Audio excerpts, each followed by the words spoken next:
All right, mic check 1 2, mic check 1 2. What up? What up? It's the AGM Podcast, first official episode, man. I go by the name of JC. I got my boy Huso with me. What up? And the lovely queen Yana Captivates. My boy Dre behind the camera. Yo. Without further ado, man, let's get into it. Sure, everybody's heard about the situation with Tory Lanez and Megan Thee Stallion. We have to say allegedly, they left the party with Kylie Jenner. Some type of rift or argument, went on that led to a shot being fired. And Meg came out and straight up said, Tory Lanez shot me.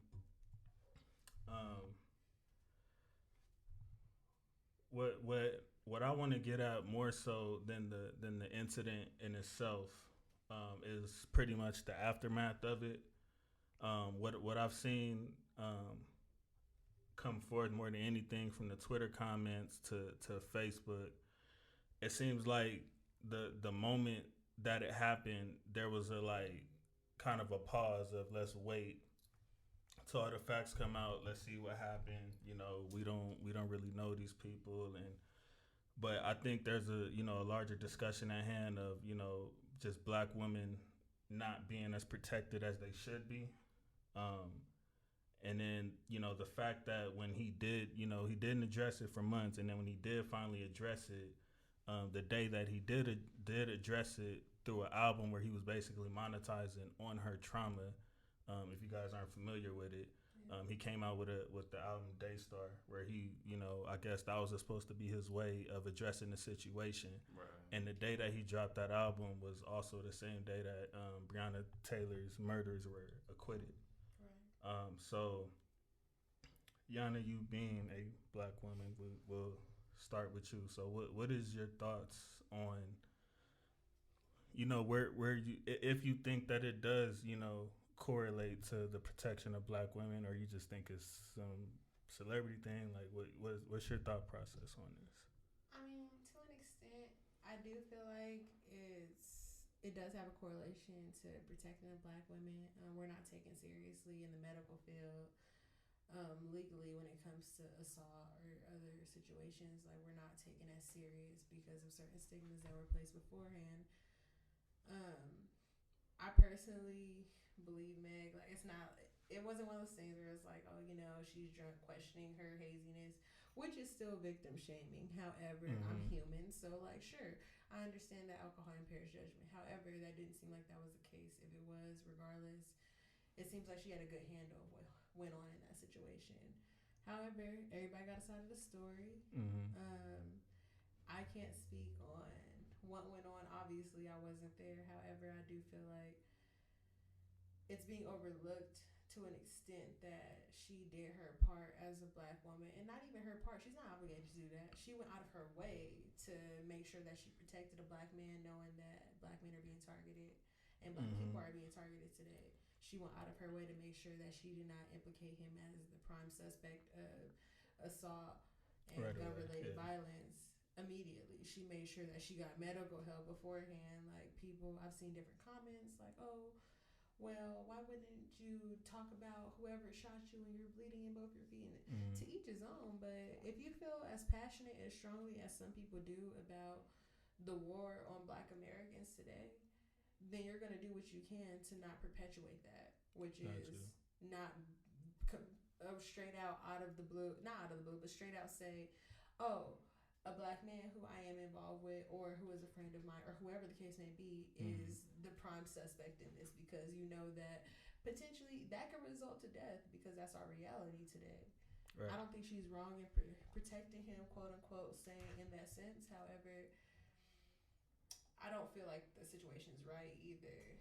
I feel like I understand where she's coming from. I can't fully understand his perspective. If it was him, because it's alleged. Like, if it was him that even shot her, I don't know. However, if it was, that's on some toxic masculinity shit to a certain extent of just being able to get your way with certain things, being mad, acting impulsively. That's something that women do too, but especially men get away with because maybe they piggyback on, oh, that's love. that's being so caught up into somebody. Like, you have to be obsessive, and you have to be jealous, and you have to do extra ass shit because they're not doing what you want them to. Right. Different things of that nature. I'm kind of up in the air about it just because I don't fully know the situation. I obviously do not know these people personally, but I also don't know the facts of the matter.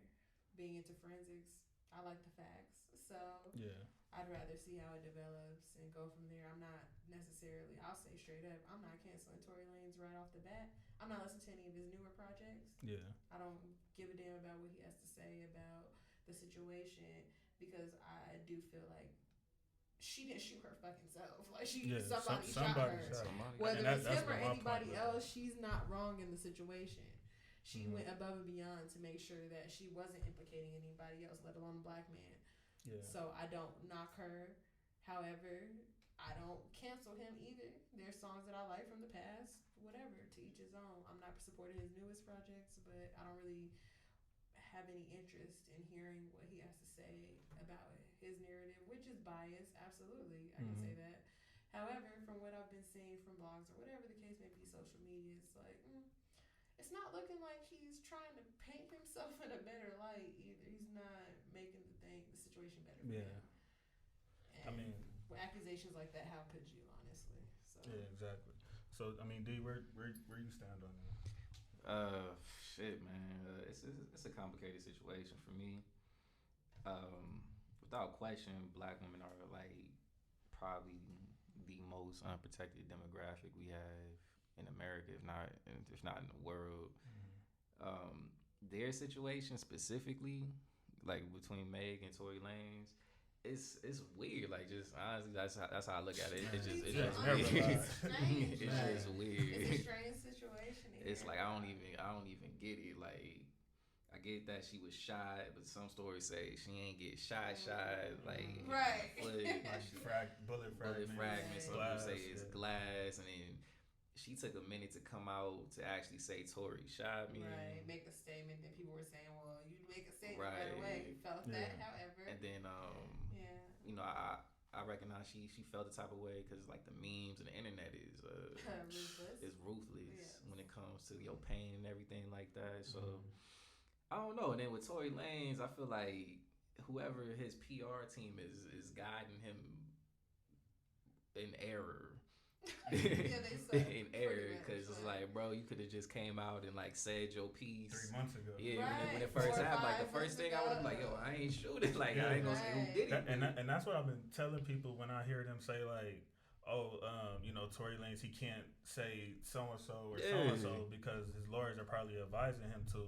But it's for me personally, you did or did not do. From every situation I've seen, like even like regardless of how bizarre it's been, somebody at least would come out and adamantly like deny an allegation, especially something as serious as that. I mean, he did come out a few days ago on IG and like kind of had like a 30-minute thing. But he was quiet for 3 whole months. He didn't say a single word. It's stupid. Like, he can't even say nothing. Then he dropped the album or the mixtape or whatever you want to call it. That was still vague. Then where he weren't really direct. Even though the 30-minute, I'm like, I ain't gonna front like I watched the whole thing. But I watched a piece of it, and I didn't hear him say I didn't shoot her.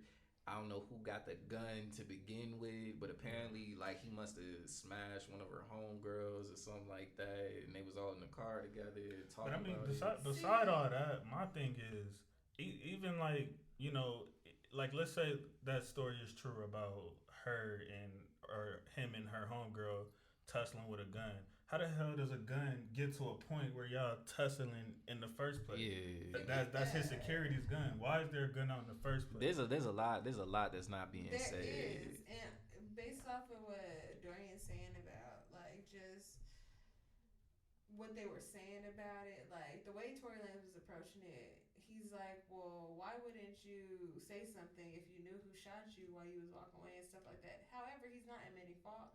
He's sort of indirectly pleading the fifth, like he's not saying anything about it. Right.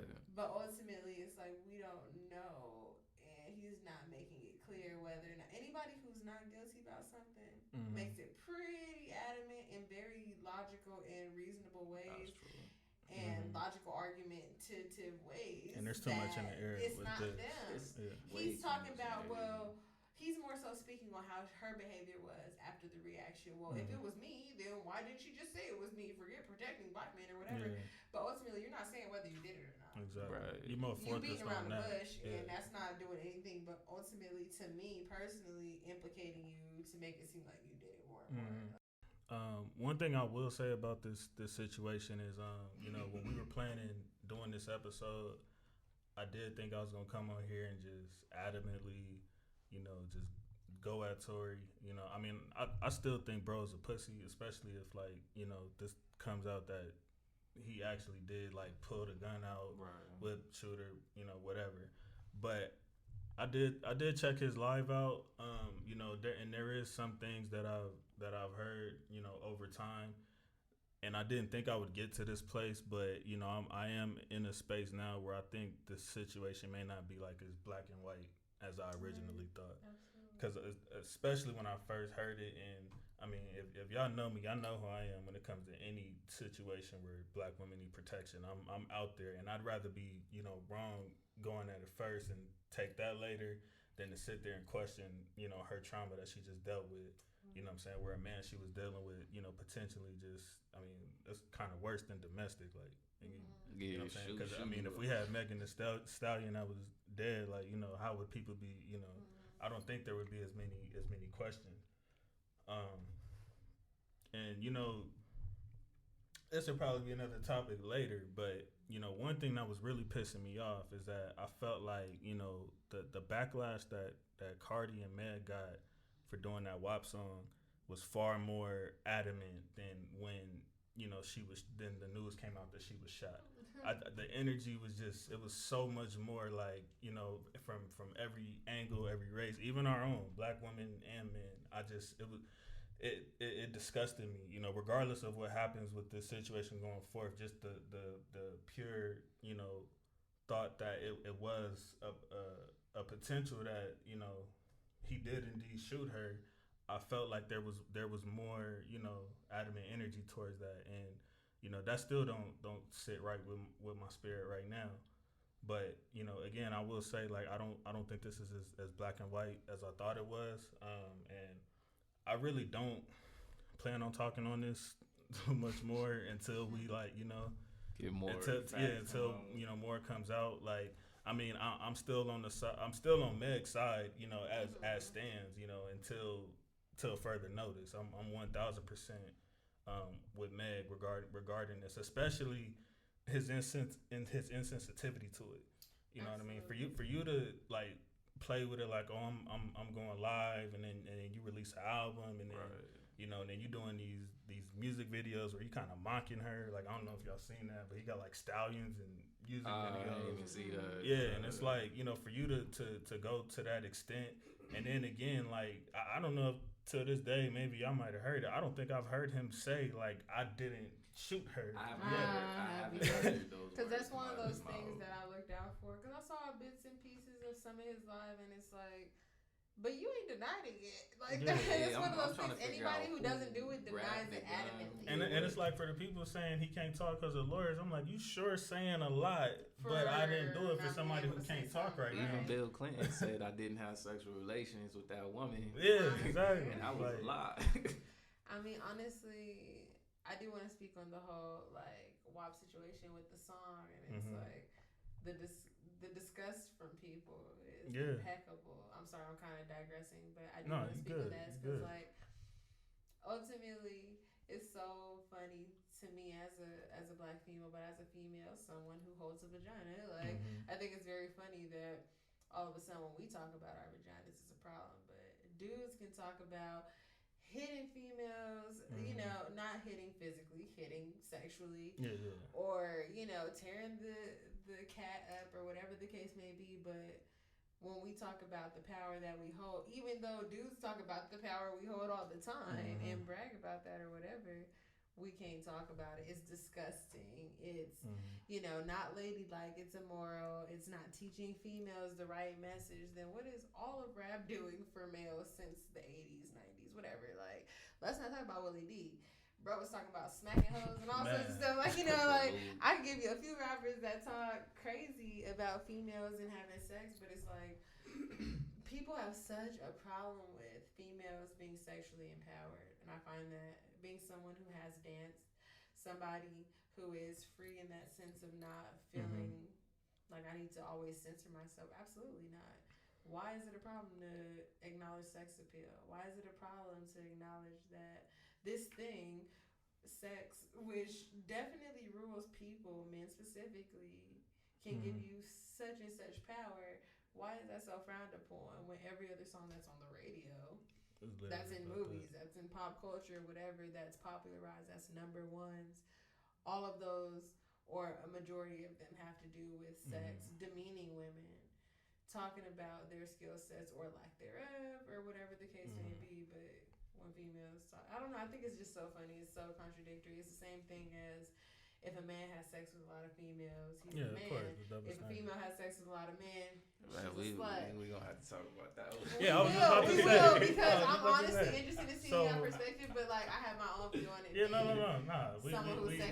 Since we here like, now, and I wasn't trying to put my boy in the spot because I seen a lot from this dude on to the right of me right now, and you know we've had our words regarding this, so you know we'll try to keep it, you know, as short as possible. But do you have a yeah, for sure. Talk to me. Just not necessarily a rebuttal, but like just my perspective in general about the WAP video and I guess female explicit sexuality and everything. No. Here it go. Because I look at it from a bunch of different perspectives. As do I. Initially, the nigga in me loves it. You feel me? The nigga in me loves, you know, the ass, the booty. I love the WAP. I love all that, and you know, and then some. So just on a carnal level, I enjoy it very much. And so when it first came out, and I seen like all the negative reaction from it, I was like teasing and playing off of it, because like on social media, you know, I'm more or less a troll. But I love that's fair. I could see that now that you told me that. You never told me that before, but I could, and you're a good one. Yeah. So, but the video, I love, like I just, the nigga in me loves that type of stuff. You know, I love women that's free with their sexuality. I mean, it benefits me greatly. Right. Like all that stuff. And then, you know, if you want to turn it another way, we could look at it on, because hip hop is so influential to the youth. You can't look at it as them glorifying explicit sexuality is going to negatively impact the female youth of young girls and things like that. And then when that movie on Netflix, Cuties, came out, it was like just paired up perfectly. Perfect timing got paired up. And I never said nothing, but how, I don't understand how that correlates though. Well, this is the way that I look at it. Any argument against like anybody criticizing Cardi B or Meg Thee Stallion for WAP saying men do it and all that stuff, that's 100% fair and it's 100% accurate, because hip hop influences the youth in ways that no other art form, really no other medium does. Like not your mom, not your parents, not school, not church, barely TV. Like what we see and what we hear in music, especially rap music, it kind of like more or less empowers our personality.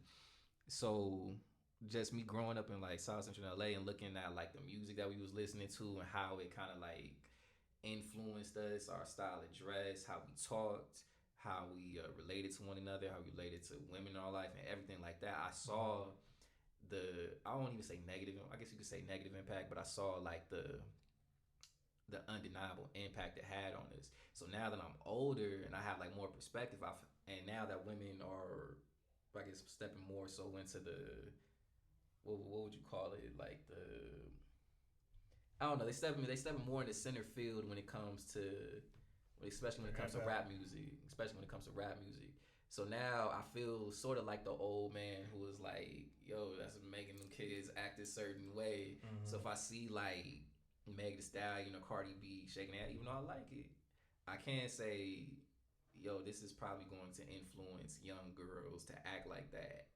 And I see how especially young girls acting like that. I see how that can create a lot of opportunities for even more negative shit to happen. So that's like my intellectual critique of it. So my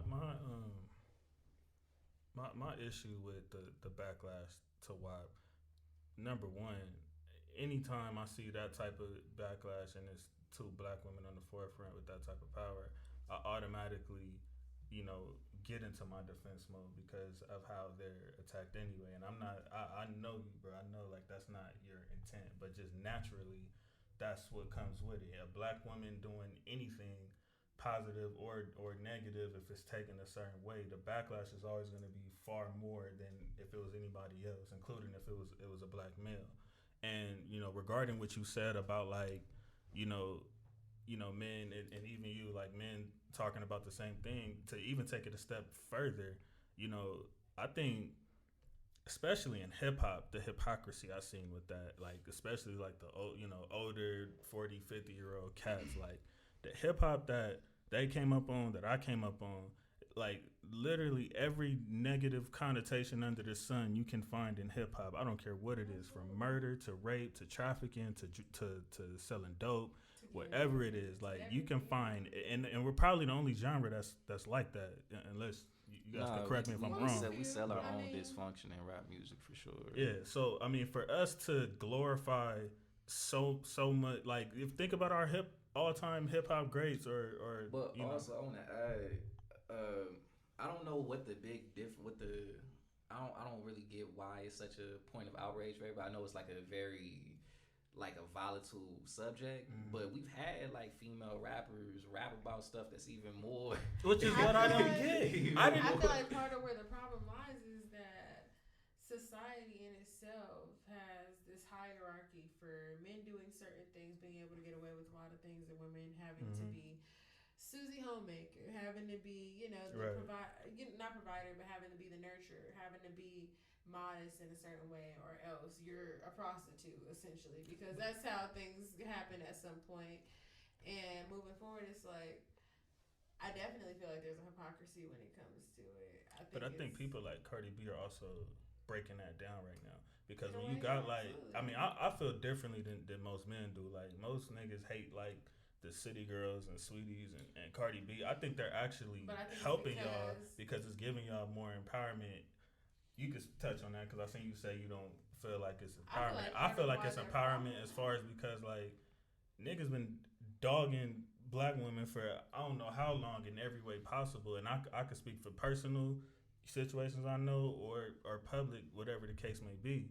So for y'all to go through that for so long, and then y'all get to a point where it's just like well, you have women on the forefront that's just saying like, F y'all niggas, or y'all don't need these niggas, you know what I'm saying? Like just do your spit. Now there's issues with that, but for what you guys are breaking out of, I don't see no issue with that at all. And I think the confidence level that it gives certain young women, you know what I'm saying? Like of course again, it's hip hop, so there's always like negative connotations, and you gotta know what to pick and choose. It's the same like I had to explain to my little brothers with Nipsey when he passed away. They were listening to him more and kind of getting influenced by that in a certain way, but they were taking his stuff differently than I was. They hear the neighborhood crib. They hear what I'm saying. They hear shooting a nigga. They hear those parts. I take the black entrepreneurship, the power, like so people take different stuff, and that doesn't fall on the artist. That falls on how you're coming up and who's guiding your right, who's guiding and who's receiving it. Exactly. Ultimately, I feel like it's interesting, like I said, that women are being criticized so much for something that I feel like part of the problem or part of the reason why certain groups of men be upset is the fact that the shoe fits. People don't like getting told about themselves. That's a common fact. Sometimes people just don't like being told about certain traits. Even if they know about it themselves, it'll still make them defensive. It'll still make them feel some type of way because somebody else has pointed out. even if they pointed out for themselves for however long. Right. And I feel like that goes with sexually free females, city girls, Cardi B, and Megan Thee Stallion. We speaking on niggas being whipped, so to speak. How pussy can control niggas. How the power that we can have, the way we can have niggas cash out just because of how we look, or just because of how our attitude is, or whatever the case may be. It's like, because there's niggas that do it. Exactly. And some dudes don't like the aspect of like, oh, we got it like that. They don't like acknowledging or being real about the fact that they got it like that, because in what toxic masculinity is like, oh, well, you're a simp, you're whipped if that's the case. Like, no, you know how to take care of your female. In a certain extent, I don't require that as a female. However, I can see the appeal in wanting a provider, wanting somebody who is able. I would like somebody to be able to have the means to take me on a date. I'm not picky though, so a date could be going to the park, picking up some paints, and doing something like that, or just chilling, listening to music, whatever. But it's like, I can understand where some females are coming from with being a little high maintenance, in the sense of like, oh well, I shouldn't have to do this. However, I can see where dudes are coming from, looking at different perspectives. To an extent, which may sound contradictory, but some females who are so bougie, or so in the sense of like, you have to have this. You have to have this credit score, this car, this job, this amount of money in your bank account. I'm not like that. Like, everything's circumstantial. Right. I'm not expecting everybody to be a Future, Chris Brown, or Drake, or any of that nature. I'm not expecting them to be a baller. I'm a reasonable ass human adult. So it's like, yeah, things happen. I don't go anywhere.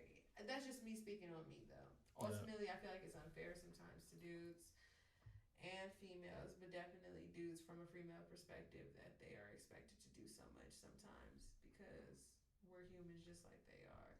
That same breath where we want equality in the workspace and everything else, we need to be okay in certain situations of having that same playing field of like, why should you be held or have a higher quality of life or higher behavior done towards you than me because you have a vagina?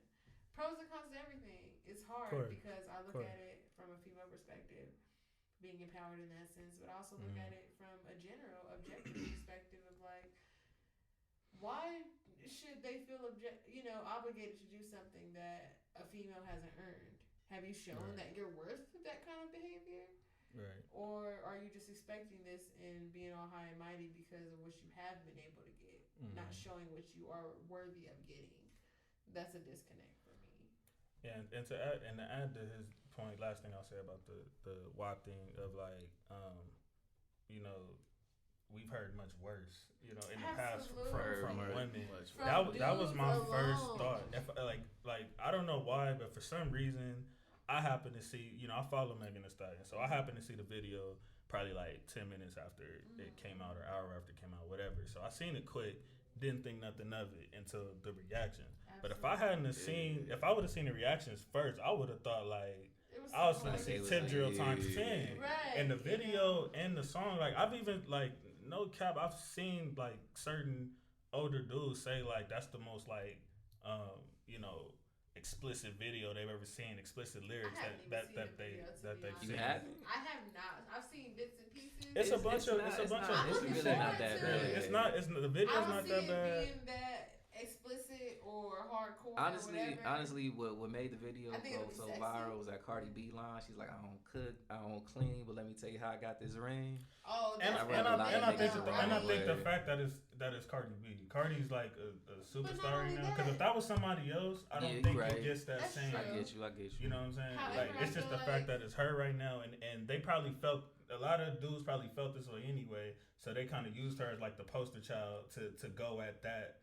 Topic. Also, I'll say right now, and probably another thing that makes it different compared to like other female acts in the past is that we have a crazy battle of the sexes going on right now on the internet. So that line coupled with just the imagery that they presenting, and then kind of like the tone that's been going on, because like right now it's like, since women are, I guess, I don't know, more empowered now, if you will, the tone or the language being used, like we need a nigga for what? And if you do have a nigga, it's like make sure he's useful. Yeah, exactly. He got to be cashing out. He got to be cashing out. Buy me this, buy me that, buy me that. So for Cardi B to say, I don't cook, I don't clean, but let me tell you, I got this ring. I felt like that negatively stimulated a lot of men and even a lot of women who are who still believe, I guess, in traditional roles and stuff like that.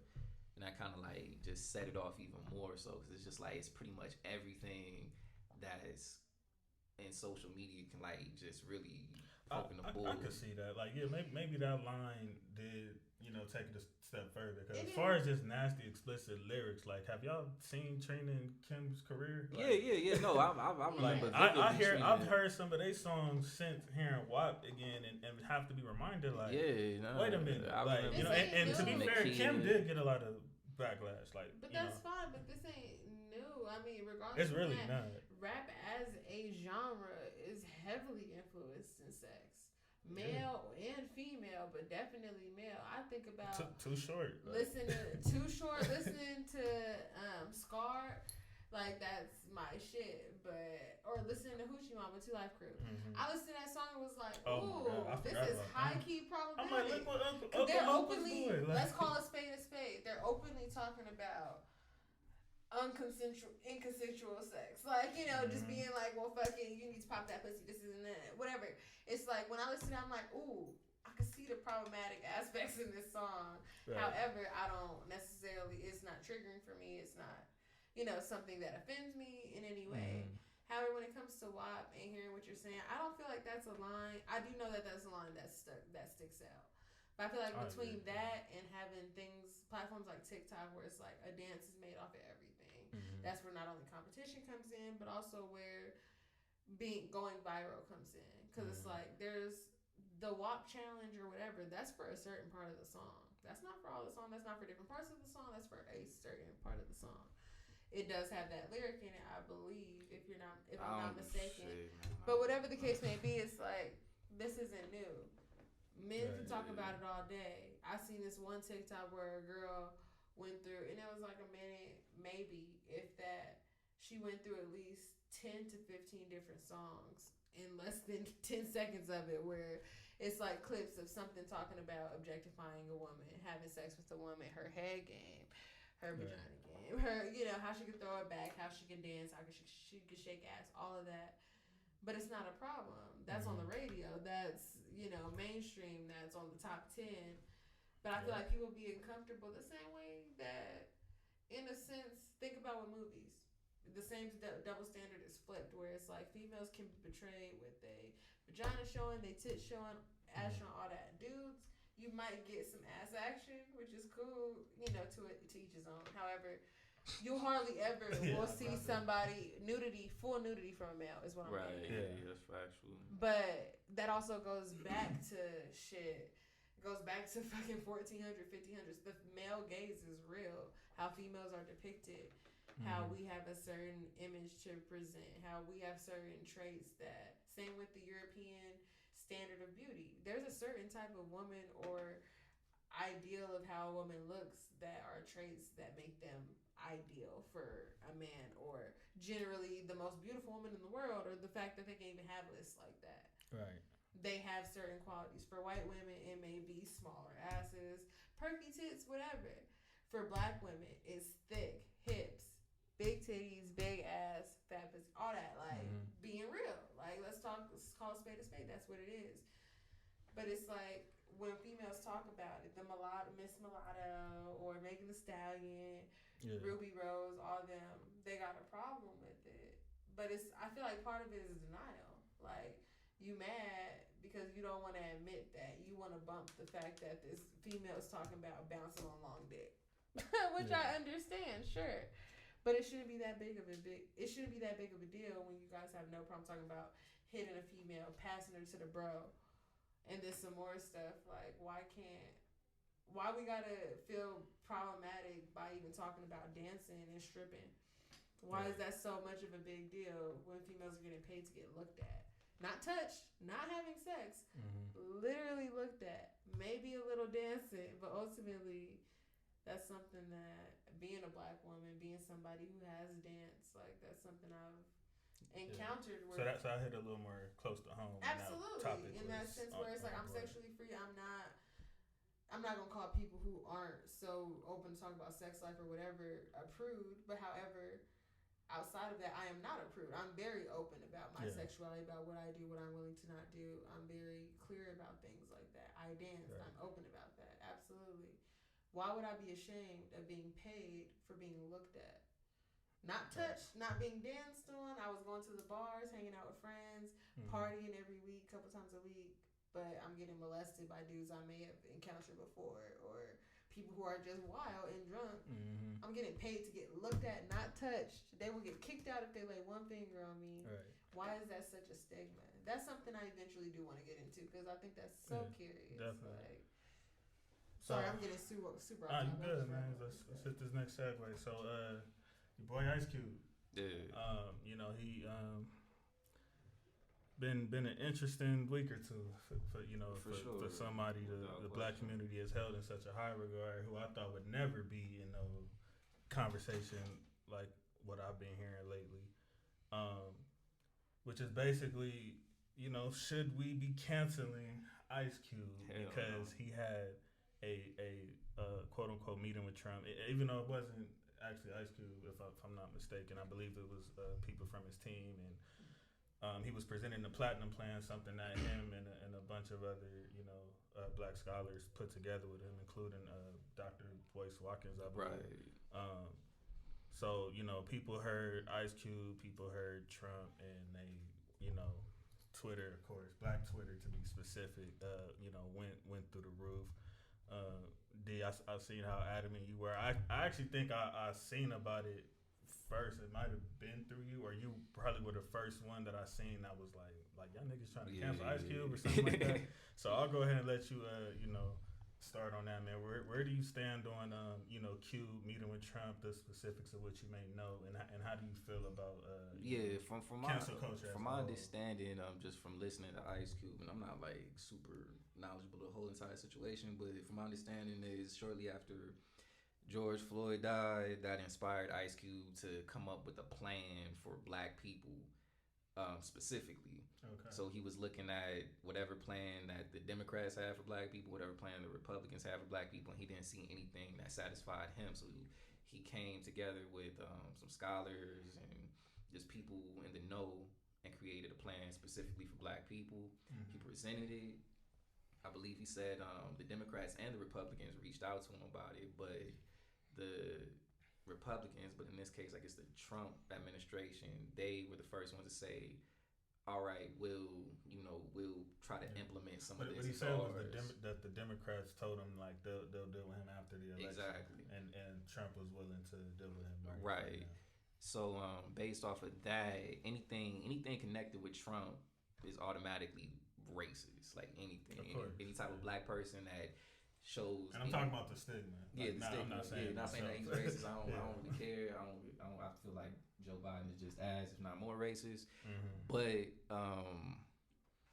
we ain't canceling Ice Cube for nothing. Like, not on that. Hey, I'm with you, bro. I ain't gonna say it like that. Not for that.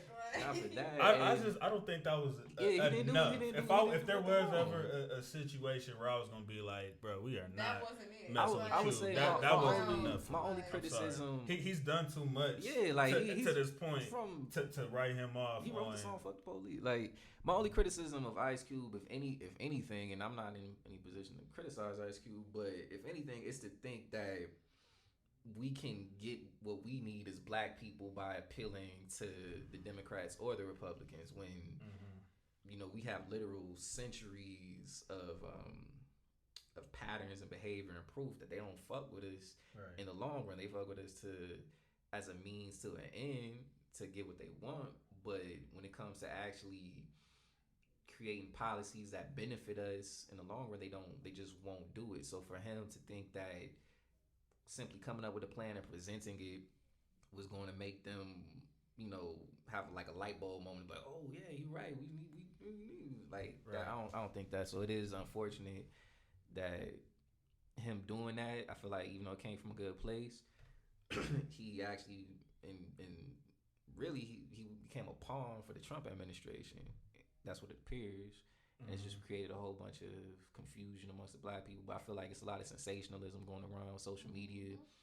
But nah, never cancel Ice Cube over. I would cancel Ice Cube for perform. We be clubbing on Nickelodeon before before this. Yeah, I mean, where I'm at with this, like, you know, like I said earlier, like Cube, he's done way too much. Like, I mean, especially for us, you know, being. Are you from? Where are you from? Gardena. Okay, so for all of us being from LA. Cube probably was like the beginning of the rest of the world seeing what goes on in the poverty-filled neighborhoods of where we come from. Sure. Like, you know, like from his work with NWA, because he was writing most of that stuff. You know, like the F the Police and, you know, his words on Straight Outta Compton. You know, even the Boys in the Hood film. Like, you know, I mean, we were probably all born around that time. Well, me and him were probably born around that time.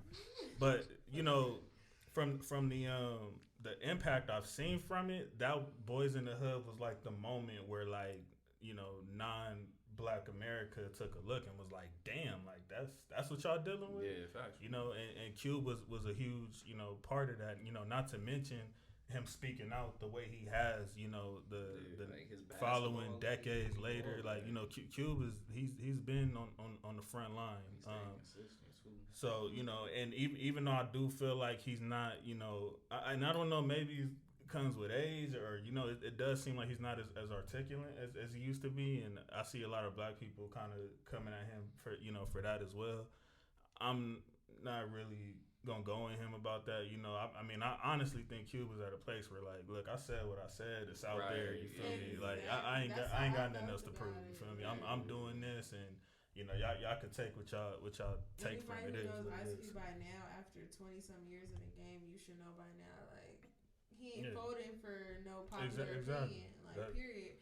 He's not folding because of what the mass is saying, or what the majority's saying, or what the next trend is. Like, I don't see that in him.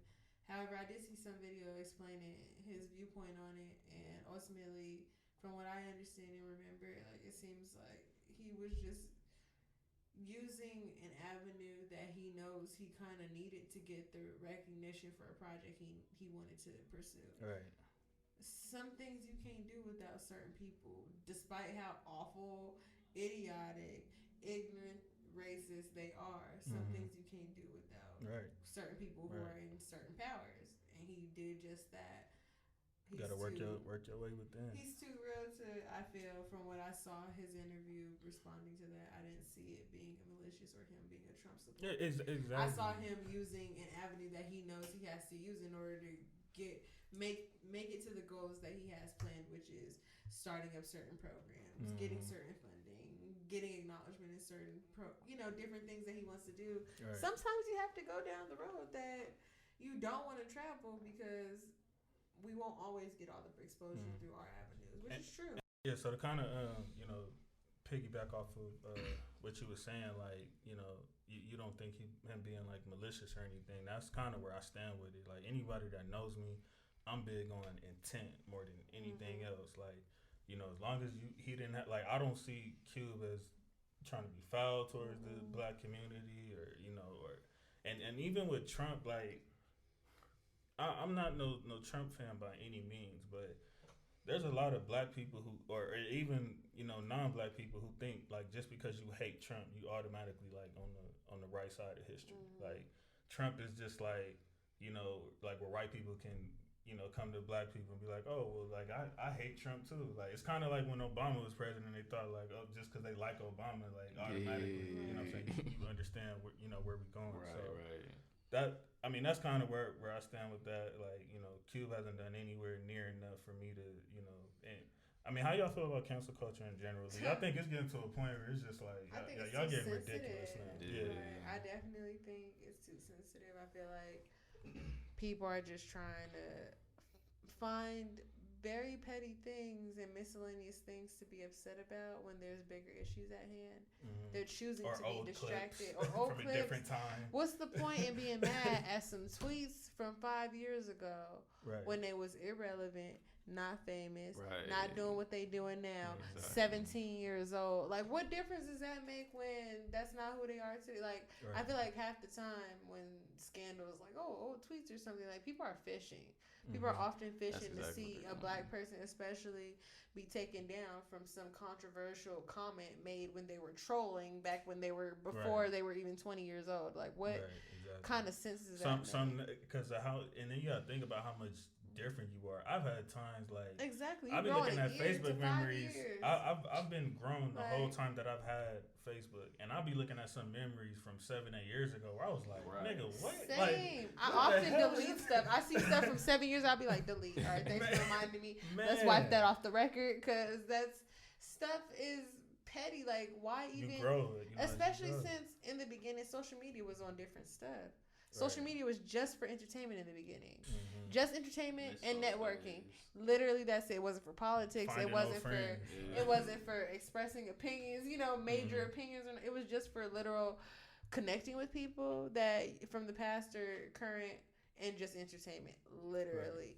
Then everybody got up in arms when it comes to comedians and cancel culture. I think it's ridiculous. Like That's horrible. comedians, Man. especially black comedians, I is think they're rooted. I think cancel culture is ruining It comedy in my absolutely opinion. is. Because I if feel you look like- at some of the absolutely. funniest like dialogues we've seen from anywhere from Pryor to Bernie Mac, and I look at some of those now, I'm like, if he was to do that right now in 2020, so much would be oh my problematic. God, like you would have Absolutely. no career. Yeah, and Like, that goes against like what comedy is. Like you gotta Right. be able to Be offend, like- to go to those yeah, dark places. to- Yeah. And to that's the thing. find It's it like funny. people are getting so up in arms about very, to me, minuscule things when that's the foundation.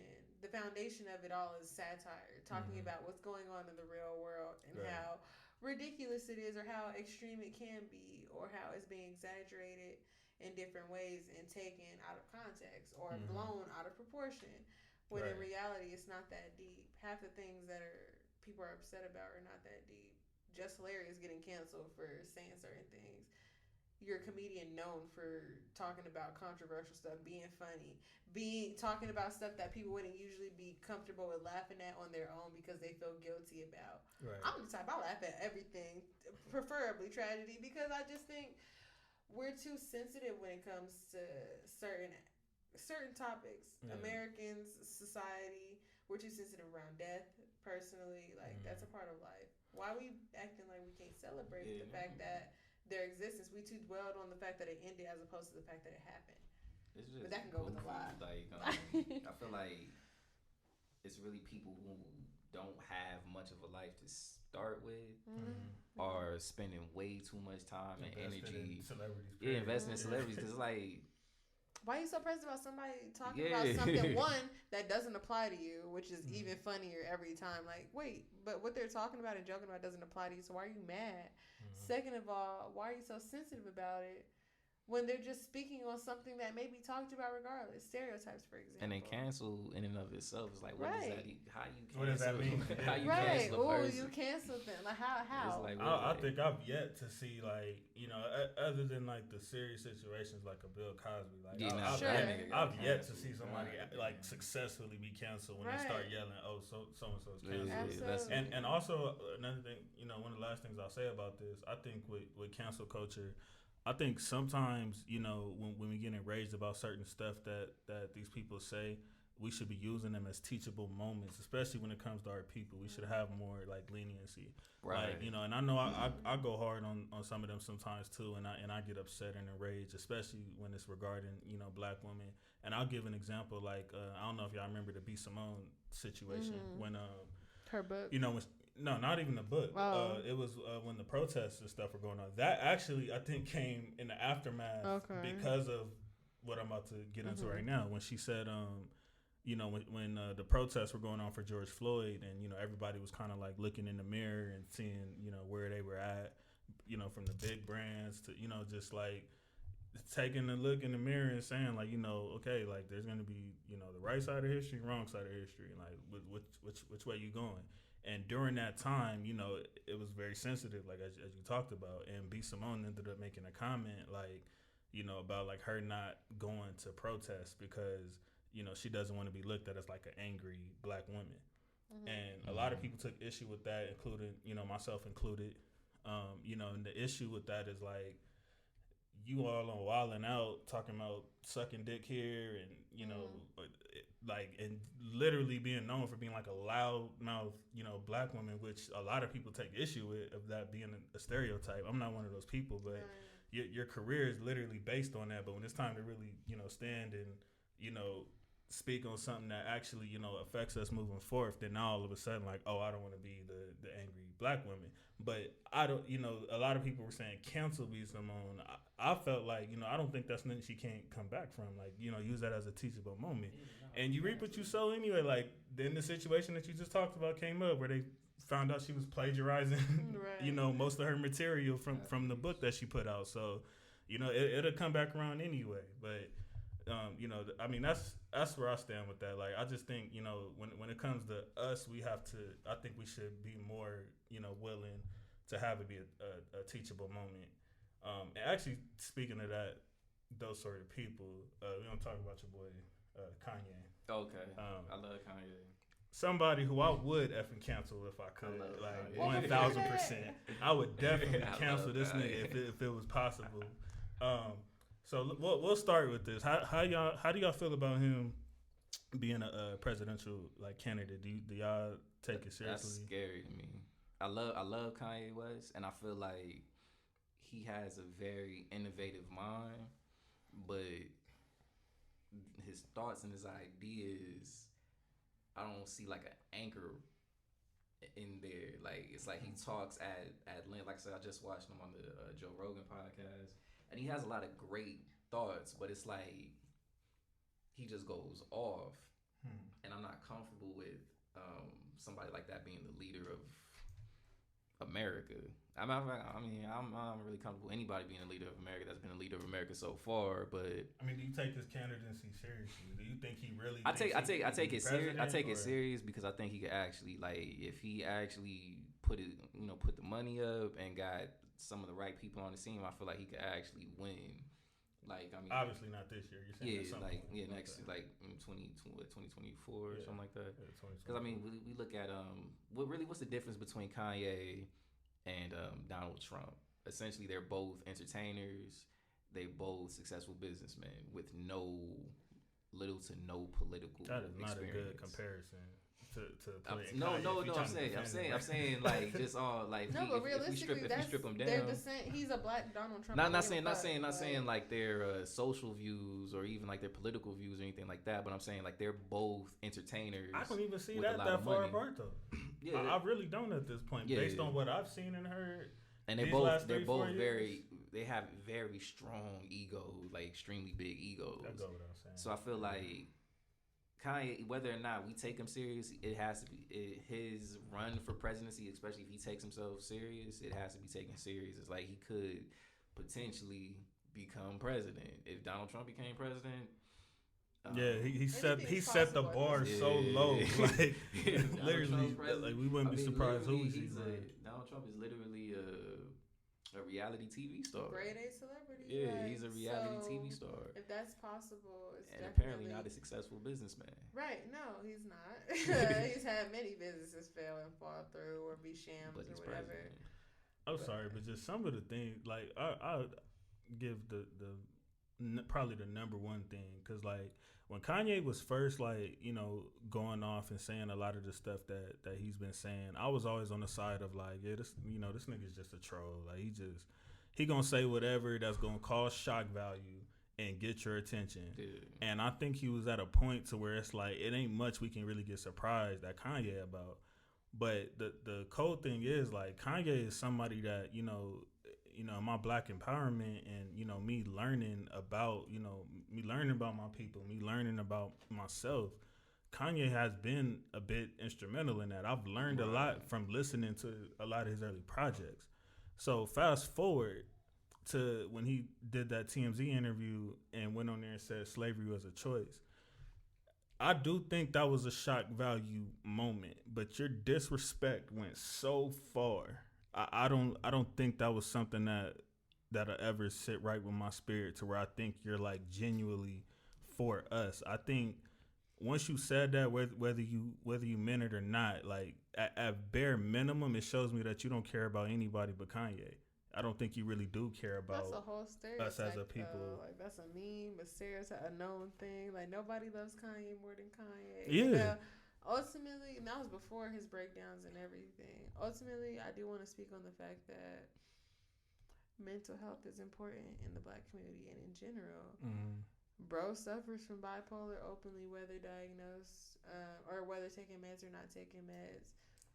I deal with bipolar disorder, and I can see when he's more manic and other times than sometimes, and him being president or having outlandish views of just being like, I'm on top of the world. I can, help take over. I can help make a change. I can be such a big difference. That's manic behavior. Mm-hmm.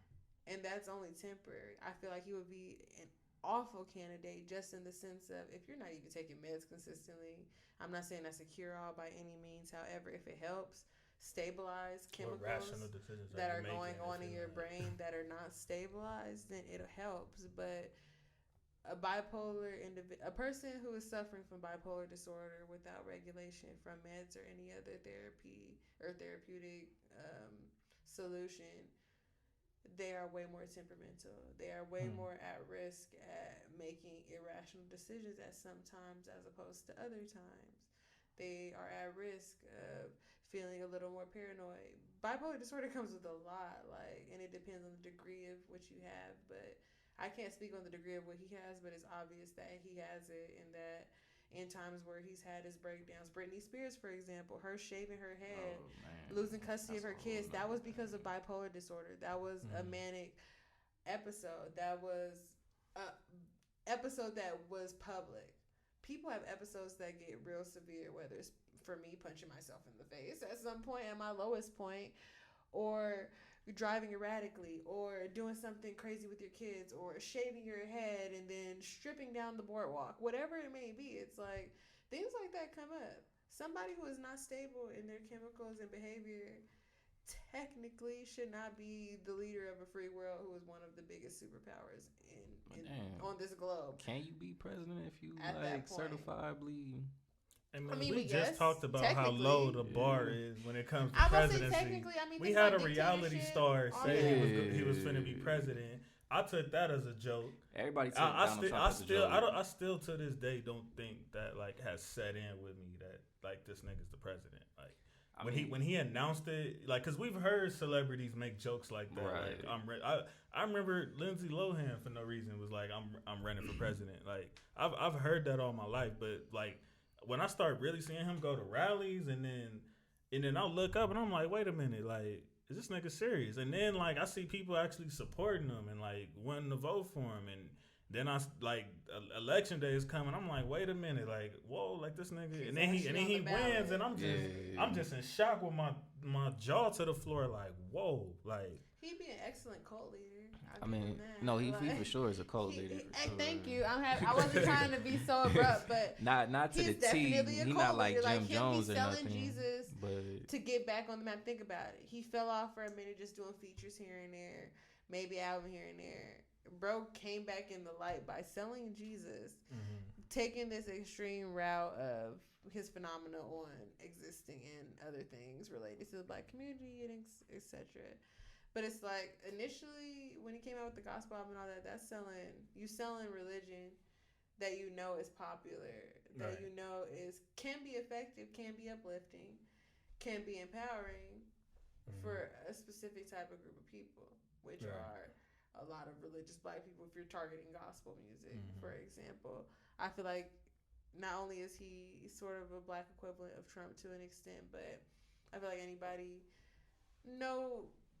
you know what? Fuck that. I'm not even gonna say no shade to nobody who votes for him. I feel like voting for him is a waste of a vote, considering especially for this election. He's not gonna win. First and foremost. Which Second is why of all, do y'all take that we serious need to that he get waited Trump so late out of and here. or you think it's a campaign for the next one? He's adamant about running in 2024. 4 years from now, anything can happen. Anything at this He's point. talking about I'm gonna run in 2024. Because you do I see you advocate for him often, and even the erratic behavior sometimes. which I said, I've always just said, like, Kanye's a troll. He's got an ego. I left it at that. But when he got to points where he starts disrespecting our ancestors that were, out there, blood, sweat, and tears that fought for us, and because you're trying to make, particular points. So like the slavery comment and the Harriet Tubman comment, like, so where do you stand like with those? Like, what is it in you that says like you still think he has our best interests at heart? I mean, honestly, I don't even know what the hell he meant by saying slavery was a choice. But the way that I look at it is when you have slavery, like somebody were to like break into your house right now and basically did what they did to us, which is like kidnap us and bring us someplace else and force us to work. You can say I'm gonna die or I'm gonna go along with it. There are examples of successful slave revolts or whatever you want to call it, insurrections. We got Haiti as one great example of them fighting off the French and gaining their own independence and stuff like that. So I can't necessarily defend the statement that slavery is a choice. I can't defend that statement, but rather like I'll try to say what I feel like his intention was behind it, which was at the end of the day, you always have a choice, and he was connecting it to how we are in modern time, where we're technically slaves to our 9 to 5. We're technically slaves to public perception and stuff like that, and that's how I viewed it. As far as his comment on Harriet Tubman, once again, I don't defend his that statement in particular, because Harriet Tubman, she rolled out for his bottom line, like without question. But also, if we want to have like a more nuanced approach to it, she took our people from slavery and brought them to the North, which I guess was where there was no slavery. But in a sense, it's like you're not bringing them to 100% freedom, which is I'm in control of my land, I own this, I own that. It's like you're here now, you're going to work for these white people. But it's his wording. Yeah, his wording is trash. When you say stuff like, "Oh, she didn't really free the slaves; she just took them to go work for white people." If I'm not quoting him, yeah, it's I know it's something on the lines of that. And then like maybe I don't take that. Maybe I am more willing to hear you out on what his his understanding of that might be if it wasn't for the slavery comment that already like. Again, y'all talking about cancel culture, like that was probably one of the only moments I could think of where a celebrity did something. I was like, you know what, like, F this nigga. And I think it was because of me taking it more to heart because of who it was. Like, if that was Young Thug who said that, or like even Drake, like Drake's one of my favorite rappers. If it was him that said that, I would not have took that as hard as Kanye saying that. Again, because of what I've learned through the, like, you're the like I could play you your own albums, bro, and like the way you talk right now, like it would contradict a lot of the stuff that you talking right now based on that stuff back then. I still believe in a lot of that stuff you were talking about, college dropout and late registration. I still apply a lot of that to my life to this day. So maybe it's a little unfair because I am holding them to a higher. I mean, I feel like when it comes to the first comment, slavery is a choice. I'm the type of person where I give benefit of the doubt, and I try to look at every perspective, whether I believe in it or not, just to try to get every perspective. So for him, maybe, just a theory, maybe he was more so talking about or referring to the fact that there was plenty of black people who sold ourselves and our people for slavery back then. When it came down to it, there were black people, tribes, whatever you want to call it. I can't speak on specifics. However, there were some of our people in our motherlands or whatever that sold us for whatever the gain may be, whether it's their life, whether it's more goods, whether it's protection, whatever it may be. We can't speak on that. We wasn't there. However, that's just a far-fetched rationale for maybe potentially a part of where his statement's coming from. It being a choice. Yeah, we had the choice to fight to not sell our people or to go with it because we need to help the people who are going to be able to stay here. Whatever, I can see all of that. I'm not saying it's right. I'm not saying it's good. I'm not saying I agree with this statement. I'm just saying, looking at every perspective, that's just another theory of one of the many perspectives and viewpoints he was coming from. Well, yeah, maybe that really is. I also got to add maybe his wording is just there's multiple layers to slavery. It just so happens that the level of slavery that our people experienced was like the most extreme level of slavery. But he did follow up and say like, you tell like, and this is probably the part that really irked me was when he said like, you telling me 400 years and it's all of y'all, like it's like you kind of taunting him in the point now. Like, I get what he's saying to a degree where it's kind of like you ever seen that scene in the Django where Django the D is silent. Some people do be saying Django. But Leonardo DiCaprio's character was saying how when he pulled the skull out on the table, he was like, yo, this dude, he worked for my father and my grandfather, and every morning he would give him a shave. And he was like, he never cut my daddy's throat.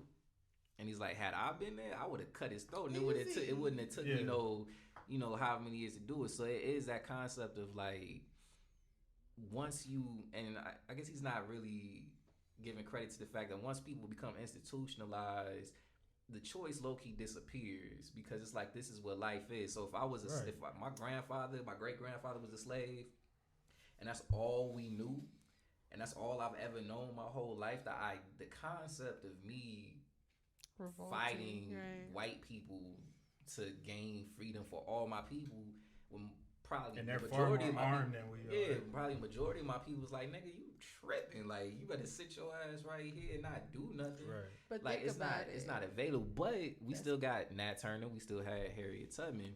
Yeah, it's not. I mean, and that was another. But that's like another reason why I took offense to it. Like, I mean, yeah, you saying like, oh, you mean 400 years in the solid y'all? Like, he's saying that like it wasn't black people that believed that it's a choice and actually acted upon it. That's fine. But there was plenty of black people. Humans adapt, whether it's societal, it can be conditioning. Like, I have a poem that talks about just how the conditioning of us being looked at as belittled or less than of people, it was almost seamless. Because of how things went from the 60s on. It's like, all right, we went from segregation to being hosed down, to being bombed, whatever the case may be. And it's like, now look at us, we're still not all that. Not like that, but it's like, we're still fighting to get some sort of recognition as a regular-ass individual. Right. And we kind of get what he's saying. We supposed to have been moved past that, but we got so conditioned, we got docile. It became seamless, it became effortless, and we ultimately adapted to the reality that we are not looked at as equal, the reality that we will be targeted, the reality that there will be stereotypes that will not be held in the same regard for other races, period, because of whatever hang-ups, whether it be the fact that we are better inept to do certain things than white people, or whether it's the fact that we have certain talents, or the fact that we have skin that can tan beautifully, or the fact that, you know, we're desirable in different ways. Like, it can be any small factor that has been ingrained for centuries, for generations.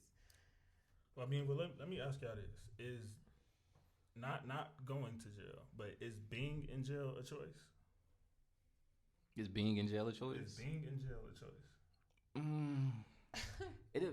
That's an interesting question. It kind of depends on how you want to look at it, man. Because if you want to look at it on some, nothing is going to stop me from accomplishing my goal. If my goal is to break out of jail and I'm going to figure it out no matter what, then it's a choice. But that's few far between, right? Just saying. Yeah, not everybody's going to be able to do it, but it's still possible. Because if being in jail was a choice, like, I think probably 100% of people wouldn't be there. I feel like it depends on what exactly you mean by that, because it's like, are you saying like if you go to jail right now, whether it's just or unjust, if you go to jail right now, do you have a choice of whether you can walk out that door or not? I feel like, well, if we have a choice once we are in jail to leave, that's what I'm talking about. Absolutely not, because that's not how the system's set up. Okay, so us being in bondage, that would apply to that as well, right? Because that's correct, like 100 times worse, in my opinion. And I hear you, but I was more so asking, like, Are you saying what circumstances are choices to get into jail? Because that's no. I'm talking about different. I'm talking about once you're in jail, whether you did what you did or you didn't, because there's a lot of innocent people sitting in jail, as we know as well. I'm saying you being there, is that a choice for you to stay in jail or not? To stay in there? I would say yeah. Not saying that you have like the option to like open the bars and walk out, but like if you. But there's stuff that there's circumstances that are that make you think not twice but 3-4 times. I feel like that has to do with before you. It depends on how far you want to go, because like I feel like for me, if I'm like hot headed, I'm about to make a decision, I automatically think, is it worth dying for? Exactly. Worth going to jail for? And so if I'm already in jail and I feel like there's no hope of me getting out, then I'm about like, all right, I'm riding. Like, no that's matter the thing, though. I feel like that's too broad of a question. Personally, I feel like that's too circumstantial. You can be in jail for anything, whether it's running a stoplight, having a fraud license, having hella tickets or something. It could be something very small as opposed to just murdering somebody, and you being able to walk out the court or walk out the jail. That's literally. But I'm not referring to that though, because if you're in jail for different things, that doesn't matter. Y'all in the same place. All right, sure. So you're in jail. I feel like regardless, that's illogical. You wouldn't be able to just walk out if you're put in. You would not be able to walk out without a phone call, without a lawyer, without some sort of evidence proving that you're not guilty. No, without anything. You can't walk out without consequence. Without bail, without consequences. That's what I'm getting. No, I'm talking. When I say consequence, I'm talking to you trying to hop that gate, or you trying to hop on one of them roads, or dig under. Like I'm literally talking about you being there. I'm saying is, a lot of jails. I can't see it happen. I physically, from what I've seen in social media or whatever, or not even social media, but like movies, shows, pop culture.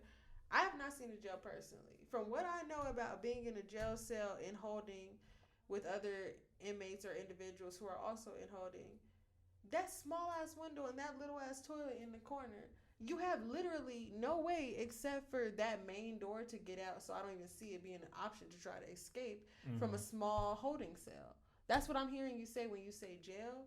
I'm hearing you say, "All right, you're in process." Well, I don't think you mean like in a jail. Because once you in a jail cell, unless you on some like Andy Dufresne type, Shawshank Redemption type shit, right, you in that mug. But I mean, like, if you get moved, it's not a choice. If you get moved, you don't have a choice, and that's what I'm getting at with that. Well, what are you getting at? It's a little. I feel like it's a little different. Because what I'm saying is for us and our privileged bubbles, and where we're at in life, because of our ancestors that had blood, sweat, and tears shed for us to be in our position, it's easy for us to be all comfortable right now and be like, oh yeah, that was a choice for them. Like, I would have I seen a lot of that, people that were defending Kanye at that time that pissed me off as well. Like, yeah, nigga, it's easy for y'all to say that now when y'all wasn't the one that took those steps to get us to that point. So, and it's the same thing now, like with niggas that's living in the city and living in those caged areas, and it's easy for us to look our nose down sometimes at them and be like, oh, well, you could just do this or you could just do that. Like, until you're actually living in that and actually, walking outside and it's like a war zone and you literally just thinking about survival, you're not thinking about no bigger picture. They don't care about what we're talking about right now, which is supposed to be the point of us, to speak for the people who don't know how to speak for themselves. So that's the position that they were in at that time. Like, again, it's easy to look back and say that, but again, we weren't in those positions. So I would never go to that far of an extent to say like, oh, like, well, they had a choice. They could have just did this or did that. Like, I do feel that. Once again, looking at other perspectives, I do understand where you're coming from now. However, I feel like if we're once again still looking at time periods and what was in place, at that time there wasn't a police force per se like we have a police force now.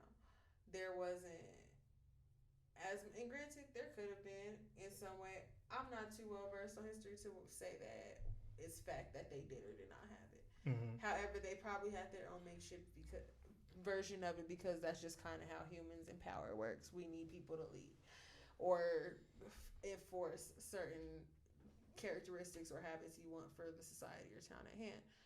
However, I feel like if we're looking at different time periods, which I often try to factor in for certain things, I can see where it can be looked at as, oh, well, it's not like you have as many, not as many, but it's not like jails and prisons were something that were around.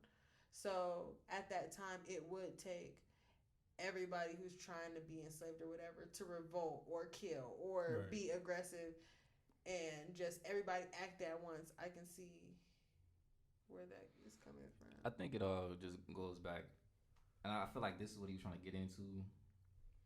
It's like a mindset. So you have brothers who go to jail who feel like they were unfairly imprisoned.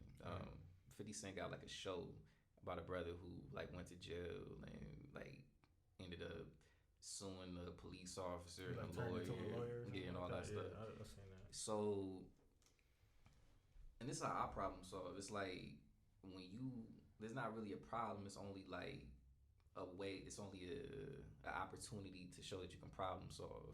Mm-hmm. So we'll use going to jail as an example. So you get in jail, you in there. You obviously not gonna get out, by your own command or just like say, hey, open up these bars up. So you have to figure out what's available to you, what resources you have at your disposal, and say, all right, I'm gonna work this to try to figure it out. So in the brother that we were just talking about case, he was like, I was put here unfairly, so I'm gonna use the law to get myself out. Some brothers are like, yo, I did it, I'm supposed to be here, but I'm gonna pay attention to like the flaws in this system and I'm gonna just have to break out. Mm-hmm. And then other people just like, I didn't do it, but I'm here, so I'm gonna just sit. Yeah, I'm gonna just sit. So with slavery, I feel like the majority of our people, especially, and that's no damnation on their mentality because it just is what it is. You've been in slavery for your whole life. Your grandparents been in slavery. Your great grandparents been in slavery. It's like, this is life. I don't like it, but this is what it is. And that's where adapting comes in. Yeah, and then you have other people who are like, wait a minute, I hate this. Like, I can't do this. Like, I'd rather die. Before I die, I'm gonna for sure kill, to get out. So that's kind of like where I took Kanye's perspective, because Kanye, he's a unique brother. Like, you feel me? And I feel like anybody in that position will probably have that mentality because he's been told no the majority of his career. Like, you can't do this, you can't do that, you can't do that, you can't do that, by a lot of people, and by a lot of people who have like a large influence. And I know for most of us, if we get told no a few times, we're just like, fuck it, I can't do it. So I feel like for him, of course, he would have that mentality about it's a choice, because it's like, at the end of the day, our life is just a culmination of our choices. So it's like, the slavery thing was horrible. Like I said, it was horrible. That was a shitty example. He could have used plenty other examples to make that point. I mean, you said that from the beginning. You said his choice of words is it's horrible, and he should have like kind of explained it out a lot better than he did. But he'll leave those type of blank statements out there. And then act surprised when, like, I mean, even though I don't think he's surprised, because I think he does it on purpose, though. I think he does that on purpose to get shock value reaction. And that's why for, like, the past 5-6 years, I mean, really his whole career, but more specifically, it's 5-6 years, more stuff I've been seeing that I disagree with. Yeah. I've been kind of like, it's cool, whatever. It's cool, it's whatever. But when he did that, like, it just, I don't know. Again, and I think it's because of who he is. Yeah. You know what I mean? I don't think there's another artist, other than like Nipsey or Pac that I could think of that I've learned that much musically from. You know what I mean? To where I took what you said lyrically and actually like was able to apply it. To, Tyler the Creator for me personally, really? But I'm a different type of person, so I guess I can more relate with his bro. He be having some bars. He did shock value genius. Like, bro was talking about all sorts of stuff just to get a reaction, and it got people talking just for him to develop into his own style. But I mean, here we are talking about it still. Like, we still talking about it. Like, it played its part, I guess. But we can get to that another time. Yeah. How familiar are y'all with the NBA bubble that just happened? The NBA what? The NBA bubble. They had like a little bubble in Orlando. Um, where I guess because the season stopped in March and the season returned back in August, I believe. Now, in the midst of that, I'm gonna just explain it to y'all since it seems like y'all not that familiar with it. So, in the midst of that, George Floyd happened, right? Okay. This is when they plan to begin an NBA bubble so they can finish the NBA season. Now, after the George Floyd situation, Kyrie Irving, I know y'all both know who that is. Right. Kyrie Irving, he felt like the players shouldn't go back to playing ball because he felt like them playing ball would take attention off of the social justice messages and just, I mean, for me personally, like it was a momentum at that time that I don't think I've witnessed in my lifetime, where like a lot of the bigger brands were actually like stopping and like, okay, like, which side are we on? It's like we have to pick a side right now, or even whether they were genuine or not, they at least had to like, put some out or change certain things that were implemented in their policies or, whatever, certain people losing their jobs. Like I personally, I work in the entertainment industry and I personally know a couple people that got fired based on stuff that they posted on social media at that time, people that have been with them 20 plus years. So I seen a momentum that, I don't think I've witnessed in my lifetime at that time. So that's probably what Kyrie was referring to as far as like, we can't, we can't go back to playing basketball and then have them talking about these highlights and stuff that we're doing rather than, what's at hand at the moment. So they bring the bubble back anyway. They all go to play basketball. The ones that at least were selected to do so. Now there was a point in time in the middle of the bubble where, excuse me, y'all. There was a point in time in the middle of the bubble where the Jacob Blake situation happened. If you guys remember that. When that happened, the Milwaukee team, because that happened in their backyard, the Milwaukee Bucks decided that they weren't gonna play. They were like probably the first team. I think there was a discussion with a couple other teams, but the Milwaukee Bucks said that they weren't gonna play because prior to coming to the bubble, the commissioner said that they would have they would give them their chance to like put social justice messages on their jerseys and put Black Lives Matter on the floor. It's like every basketball game that happened, they had Black Lives Matter on the on the hardwood. So at that point, I'm guessing like the players were just like, what, like this spit ain't enough. Like, we need to make a strong statement. They decided to go ahead and just not play at least. And then all the teams like coming after that, like for the next 2 or 3 days. This is the middle of the playoffs, by the way. And I think they said it was like the first like NBA boycott since like 50s or 60s or something like that, like civil rights era time. So I mean, seems like y'all didn't know a lot about the bubble, but how do y'all like based on what we know now, they crowned a champion. They did eventually because they did eventually decide that they were gonna come back and play ball anyway. I'll start with you, D. Like, how do you feel that the bubble? Do you think like it helped or harmed? Do you think like Kyrie was correct in his assessment, or like how do you feel about? Yeah. Nah, I definitely side with Kyrie, 100% on that one. I feel like they should have. And it's probably because I'm not like a super big basketball fan, but they should have just boycotted the rest of the season out. I feel like that would have made like such a powerful statement because NBA is majority black people. Without that talent, it's like there ain't no really point in watching it. So I feel like any NBA player who understands what's going on, what time it is, and all that stuff, they should have just sat it out just to show, just like that statement alone, just saying we're not gonna play until we get some type of police reformation, or until we get some type of policy put in place, or until these people are indicted and then persecuted to the full extent of the law, or something like that. For sure would have happened because they influence billions of dollars. Right. and if they're not playing, some important people aren't making money, and that's gonna like really influence those policymakers to make those type of decisions. And just to see it, period, it just would have set a great precedent.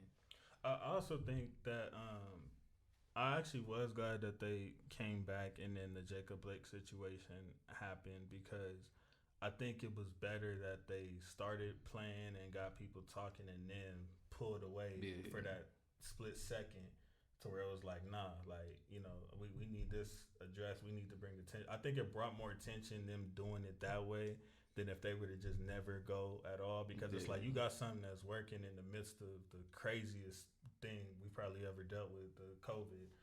We already dealing with that as it is. Right. So, people that are into sports, they're thirsting for that. Right. So to give it to us, for a little bit and kind of tease us and have like some of the great shots that were happening and everything, and then all of a sudden just pull it away, I think that probably made a bigger statement, and then on top of that, I think it brought more, because a lot of people were looking at Kyrie Irving at the time as like, he was divisive. Like, I know y'all don't know probably much about ball, but that's kind of like his, his persona. Like sometimes he's very strong and adamant about what he says.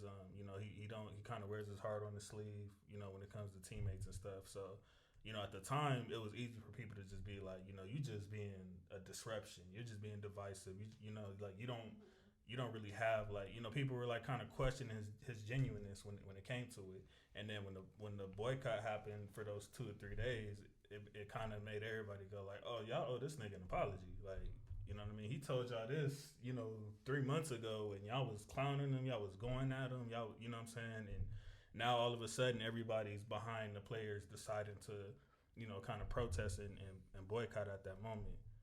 So, I mean, based on what you've heard, I know you're not really, into sports, but I mean, in that, predicament. I mean, I feel what you're saying and where Kyrie Irving was coming from, just in the sense of, or just the perspectives presented just now. I can see both of them, just because I can understand keeping the focus by boycotting like that will make a difference. Right. Our biggest entertainment in America, at least one of them, is sports, and we make a big difference. And like we have already established, and like it's common knowledge, Black people are the forefront of that source of entertainment.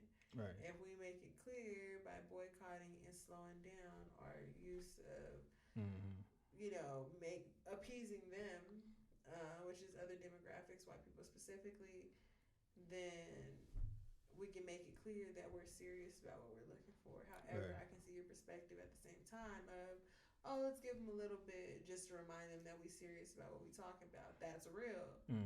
Ultimately, I feel like in the full scope of things when it comes to Corona and stuff, we're ultimately all too eager to get back to sports in general. I understand for America, it's big. Especially for athletes, it's big. For the fact that we're homebound, it's big. But y'all still willing and ready for y'all favorite athletes to be with COVID and potentially on their deathbed, depending on what they're dealing with or how it affects them. Not only that, their family, which could affect their playing. Ultimately, I feel like if people, males or Americans or white Americans, whatever demographic you want to target, if people want an effective or very fulfilling season of any game, they might want to wait out a fucking pandemic, considering they're not going to be on their best P's and Q's in certain situations. However, I'm not a sports fan, nor am I a sports watcher, so I am neither here nor there if it is on. And I could tell y'all this, like, I'm probably, for both of y'all, I'm probably the biggest, like, basketball fan that y'all know. And when those players said that they wasn't coming out and they wasn't playing, I was like 1,000% behind them, because I was like, this is something much bigger. What's than the point? If my you can't love play for basketball. effectively, if you can't play healthily, if you risk your life every too game, much. Yeah, it's too much on. How are you helping the anyway. audience? How are you helping your fans? How are you helping the bigger demographic that's inspired by you? Right. If you're not able to be, not saying you have to be your best every time, but you can't even be, the bare minimum. If you're sick and coughing and your lung capacity is shot or whatever the case may be, it's like, This is a whole respiratory pandemic. Come on it's now. already a weird dynamic with like the NBA and the players. That bubble set. Yeah. Like it seemed like they didn't even want them to take a stance on like police brutality to begin with. So I can only imagine being like a black player that's sympathetic to my people and just seeing like us like continuously being brutalized and murdered by the police, and like the news and the owners are just like, go out there and play, nigga. Like during this pandemic, we did all this shit so y'all could play. It's like my people dying, so it's like, where's my power at? And that's affecting it too. Yeah. Like ultimately, like people are depressed. We have a whole, demographic and ethnicity, however you want to put it. Our people are suffering, not just physically, but mentally too. I'm not even fully passionate, and that's not saying or taking away from anything related to our people. That's just not where my passion lies in societal change. Right. And it's still depressing, and it still gets to me from time to time that we're really being literally hunted. And there's no care, no acknowledgement, no give a damn related to the fact that at the bare minimum, we want to not be killed at first sight. Right. Why can't we be shot to wound? Why can't we go back to how it used to be? At the very least, like, why are we stepping on necks and shooting people in jugulars? Essentially, like, let's just target the primary arteries that'll make you bleed out. It's stuff like that. Like, at this point, I view police brutality videos and stuff as snuff films. Like, we have gotten to a point to where we have normalized snuff films, point blank period. And it's high-key depressing for athletes, for the average everyday Black American, for those trying to make a change, for those struggling with accepting who we are. It hurts every aspect of us. Then there's Nigeria and different things. I don't know too much about that, so I'm not going to speak too much about it. We may be able to touch up on that next time. We'll probably touch on that next time, because I haven't fully done my research on that, so I'm not going to. But we don't stick on Black Americans. We're not valued as much. We're looked at as less. We're being told we're less. We're only appreciated if we entertain. Our attributes can benefit other people. Yeah, actually. Maybe at the end I'll read, or if y'all want, I can read a poem related to that. But ultimately, we're not looked at as valued. I've said that for years, that I feel like, like Black people.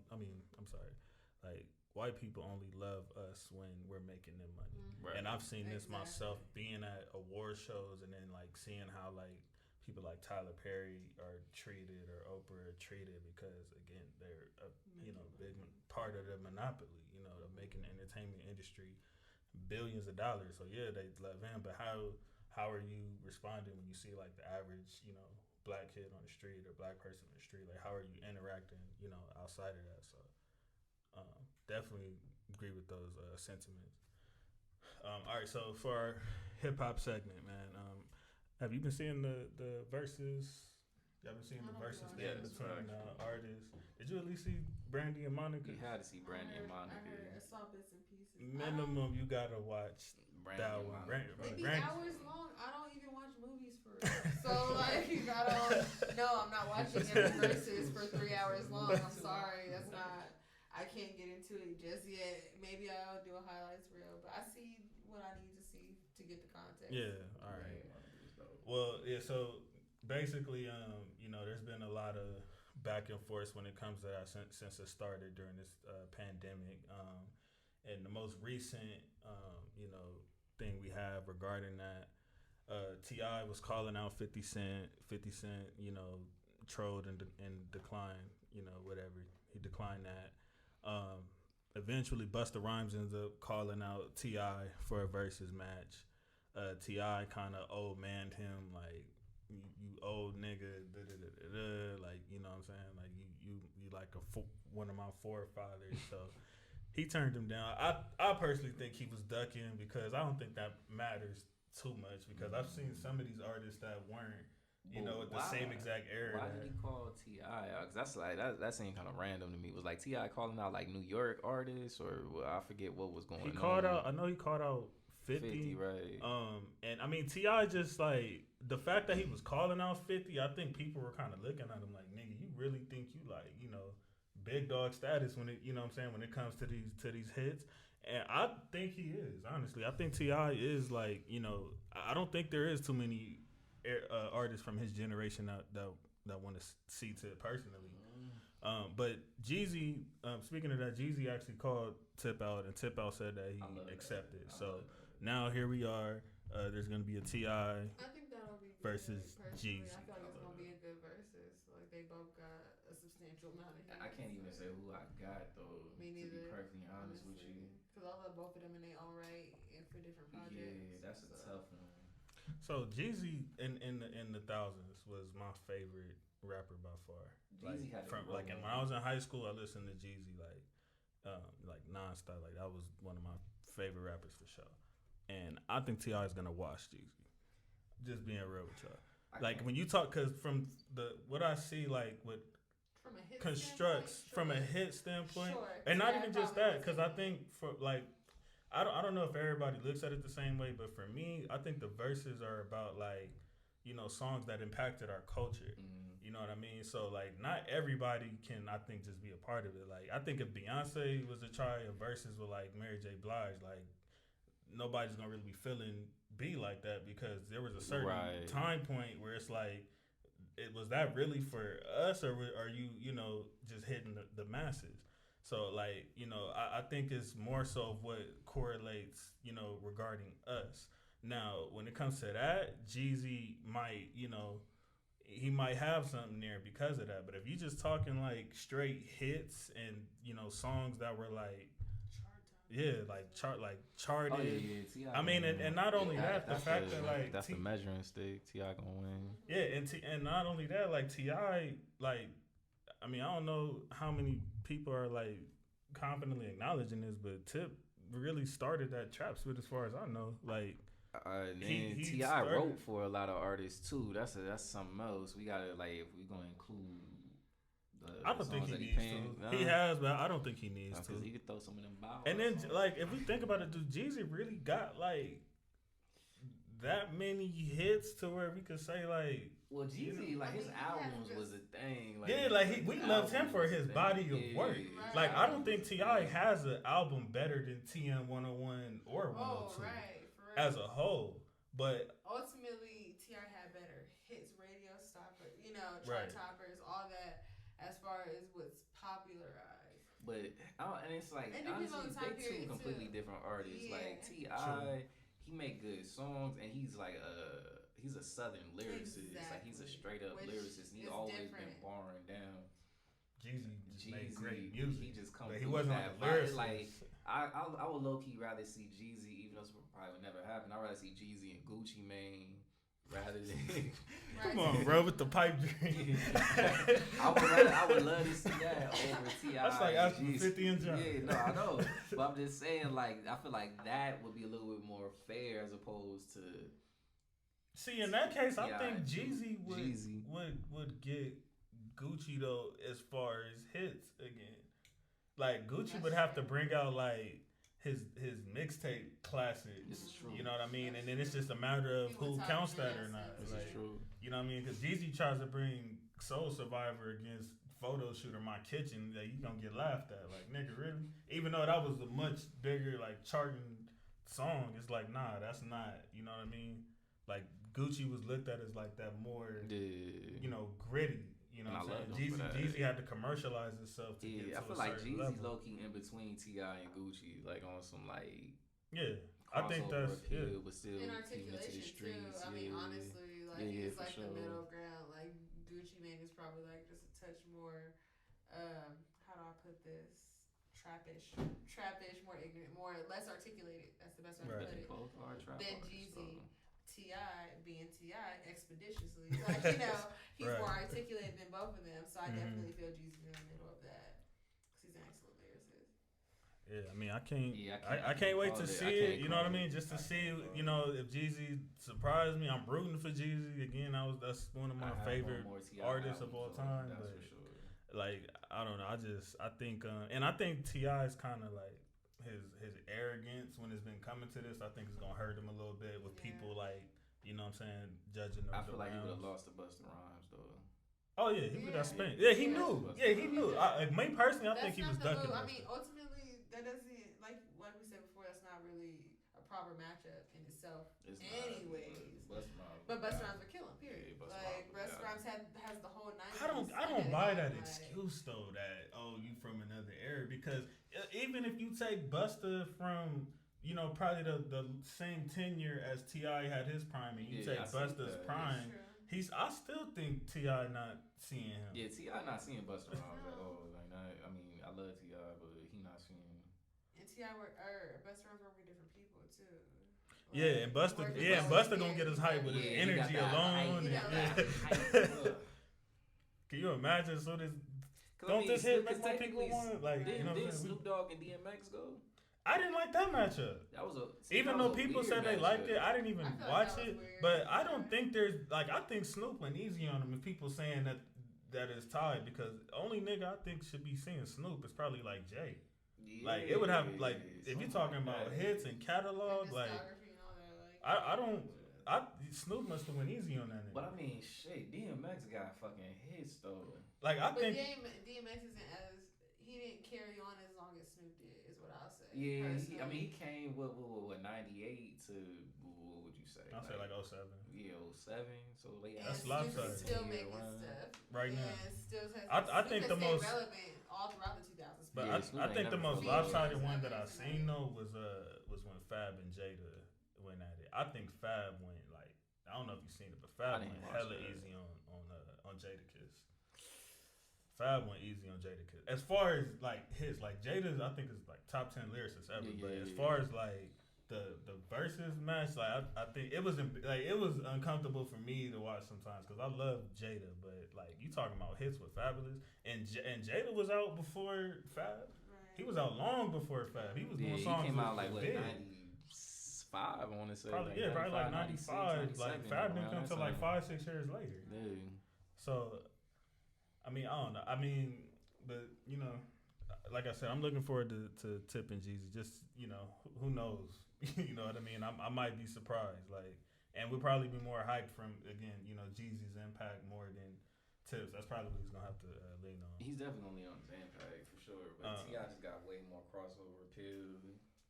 Yeah, for sure. Yeah. If there's people outside of us judging, T.I. wins that. He got more hits. So it's it really he's more known in that sense of being more mainstream. Commercial, Right. All right, so for our first AGM conclusion dialogue, interracial relationships.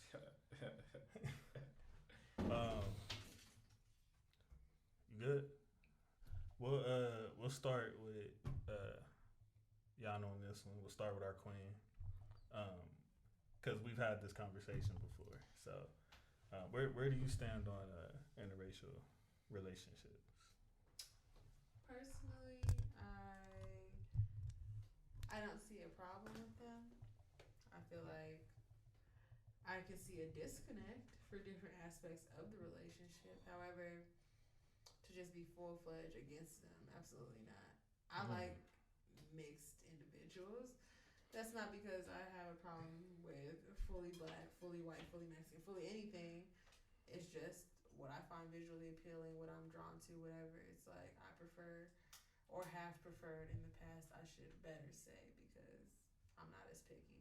Right. But I have preferred in the past mixed individuals, whether it's mixed with black or otherwise, but I prefer if they're mixed with black. But it's just harder with interracial relationships sometimes, just with understanding different viewpoints. Right. Which I can understand that being a disconnect. However, I don't think it's something that can be discounted. I do understand where people are coming from, where they're support black love and black men being with black women. That's me. Stereotypes that go with it. To each his own. I understand. However, I don't think we should limit ourselves either. I don't think that you have to be buckled down into this role or this relationship with this type of person, because ultimately it's not helping anything get better. In a way, interracial relationships give the chance to expose a different race as a black person, expose them and give them the understanding needed to better navigate and understand our experiences. I'm not saying that they're entitled to that, but if you're in love with somebody who is outside of your race, why rob them of that experience of loving you or you loving them because you don't want to try to give them the insight of what it takes to be in our skin. Right. That's not fair to an extent. Where you stand on this? I can expand later more. Yeah. But what do you think, D? I'm a proponent of black love for sure. Mostly because of like slavery and all the shit that's happened to us. I feel like that's how mixed breeds came about. Well, not even that. Just I feel like with white people, they put so much effort into separating us, male and female, right? Making us hate our skin, our lips, our features, and just set so much dysfunction in our communities that when you have a black man and a black woman, in spite of all that, come together and have a functional union. It's like, yo, I want this to work, and they both decide to make it work and actually work to make it work. I feel like that's really powerful and poetic. I'm not really mad at interracial relationships. I do see like there's a difference between social media and the real world, but I do see like on social media a lot more people like, oh, we should try white guys or something like that. But men is men no matter what the color is. But right. I'm for black on black love for sure. To piggyback off that real quick, I feel like that's another thing too, is that when we hear interracial dating, we hear black and white dating. That's so close-minded. Like, that's such a closed box. Like, oh no, I be thinking about everybody. I'm saying in general. Think about it. If we hear anybody was to hear interracial dating, your first picture and visualization will be black and white person. Right. Whether it's black male, white female, white male, black female, regardless, is going to be that stereotype. That's the first thing that hits your mind because of pop culture, because of movies, because of stigmas, stereotypes, whatever you want to call it. And because it's a controversial topic in the black community. I feel like I do understand where D's coming from. It is powerful. It is beautiful. It is poetic. And I'm not saying that it has to just... That's why I made that distinction that interracial isn't just black and white. Because I don't feel like me being okay or down for it is me. I don't want it to be misconstrued or anybody to feel like that means, oh yeah, black and white, that's the way to go. Like, absolutely not. That's weird, first of all. But I'm Indian. I'm Jamaican and Indian, along with African American. So I look at things like that. If I talk to an Indian dude, he's not going to be black. He's not going to experience or understand my experiences. Same as if I was talking to a Latino of any other South American country outside of Mexico, or anything of the sort. It's like, it's not going to be the same. I don't feel like people should get shunned for it. I do understand the lack of instant acceptance based on how African Americans have been treated and where mixed breeds have come from with being raped by slave masters and things of that nature. Sure. However, I just don't feel like that's so limiting to the human experience. I feel like you can learn so much from anybody, and yeah, it's empowering. However, why limit ourselves to not even... I'm not saying you got to get married to somebody outside of your race. I'm not saying you got to have a kid with somebody outside of your race.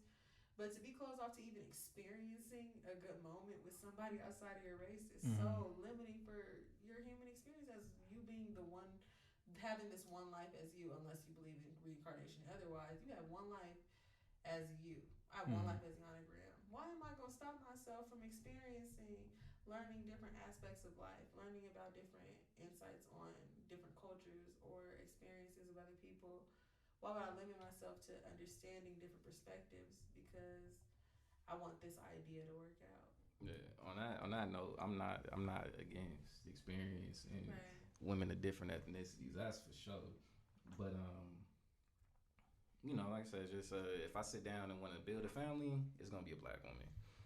Yeah, I mean where I'm at with it is like I'm with you basically. Like I just simply believe in black love, like putting it simply put, like, and I've had friends like kind of get at me and say the same thing that you just said, where they're like, like, why are you, limiting yourself? Why are you robbing yourself? Like, what if you do like fall in love with some white girl or Hispanic or anything else? Like, so like if you found love with a person like that, like you would just, not pursue it, because you're waiting on a black woman? And my answer is yes, I would, rob myself for that, because like I'm thinking of a bigger picture of a message that I personally want to send, and I want to, send the notion that black love exists, and it doesn't have to be toxic. It doesn't have to be dysfunctional, because that's a lot of what we see too. I see, and I've made posts like this that you probably seen, where I said, if you treat black women like spit, like you're not pro-black. Like I don't care about you, being with your own race if all you do is, you dogging out your own, you beating on your own, you not, financially supporting your own or emotionally, being there for your own. Like, so I could care less about that, in that aspect. But I just know for me personally, and who I want raising my kids is a black woman, because they can understand my child more than anybody else can, in my opinion, in my assessment, because again, nothing's like actually, going through it. I don't care how many black people you've been with, how many black people you grew up around, like you still don't face the same challenges that we face every day. So I just prefer my child to grow up in a 2-parent, black household, just personally, I don't for that think reason. nothing wrong with that. However, I feel like when you're speaking on that, and that's not just you, but a lot of people who are into monogamy, is that they're looking for their next wife, knowing good and damn well they're not ready for a wife or a family or to settle down or have a kid. It's one thing, I feel personally, based off of what you're saying, to want a wife, somebody to raise your kid who is black, a black woman, and etc. That doesn't mean you can't date before then, unless you're dating to marry. That's different. But you can still experience this insight, this experience, this different walk in a different park, and not have to settle down. You don't have to settle with anybody. I don't trust. Another thing is I don't trust other races either. Like a lot of them, I don't feel genuinely care for black people. I think a lot of them just have like a fetish, like black people in their different ways. So I don't trust a lot of them.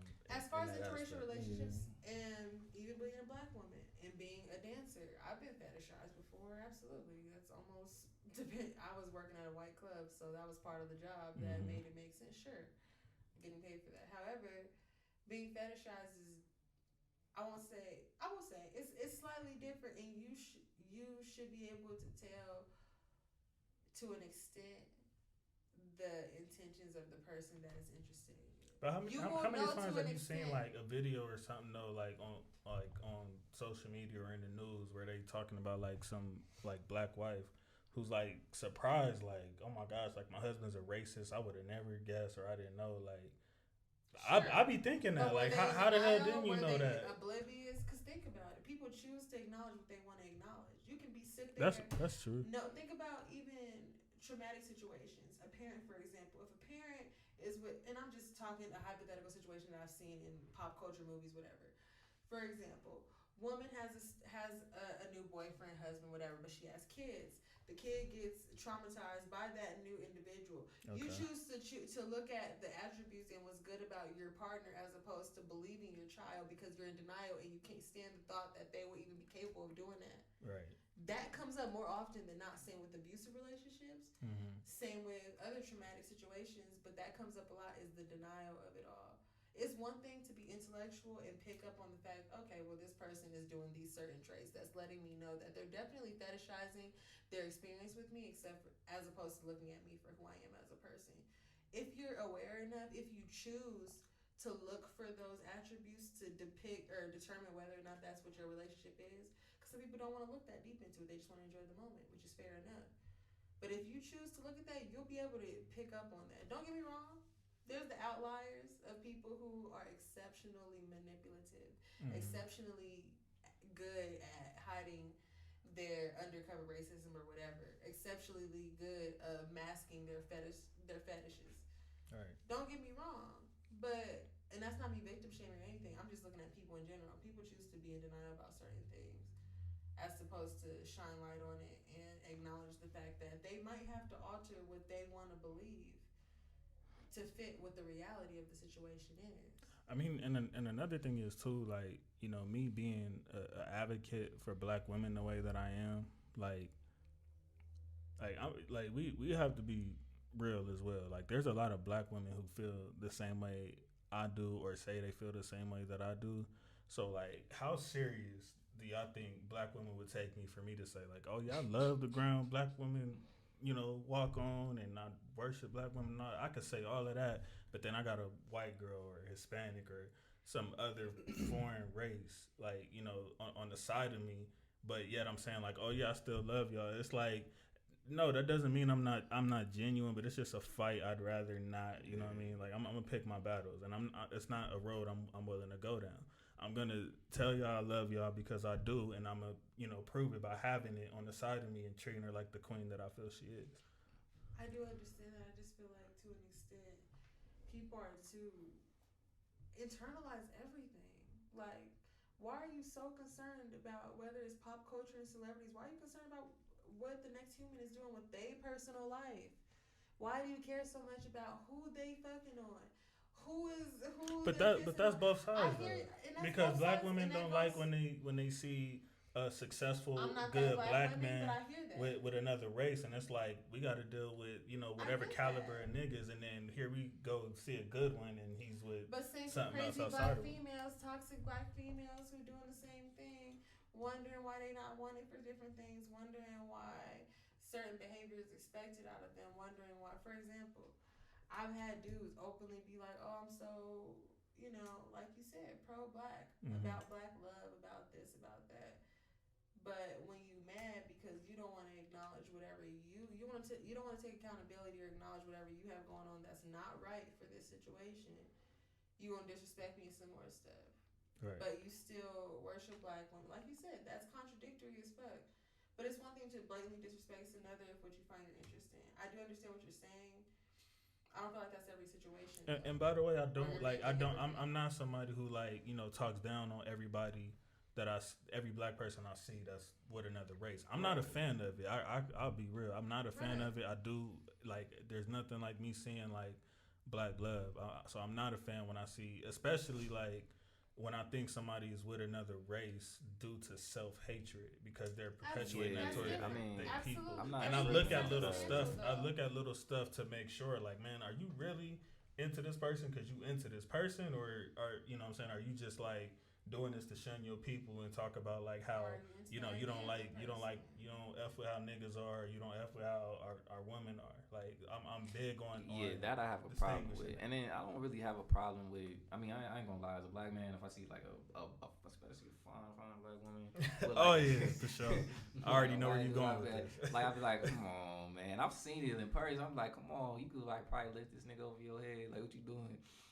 Right. But it don't really bother me to the point where I'm laying in bed night just awake, just and mad. As a black woman, I will say, it took.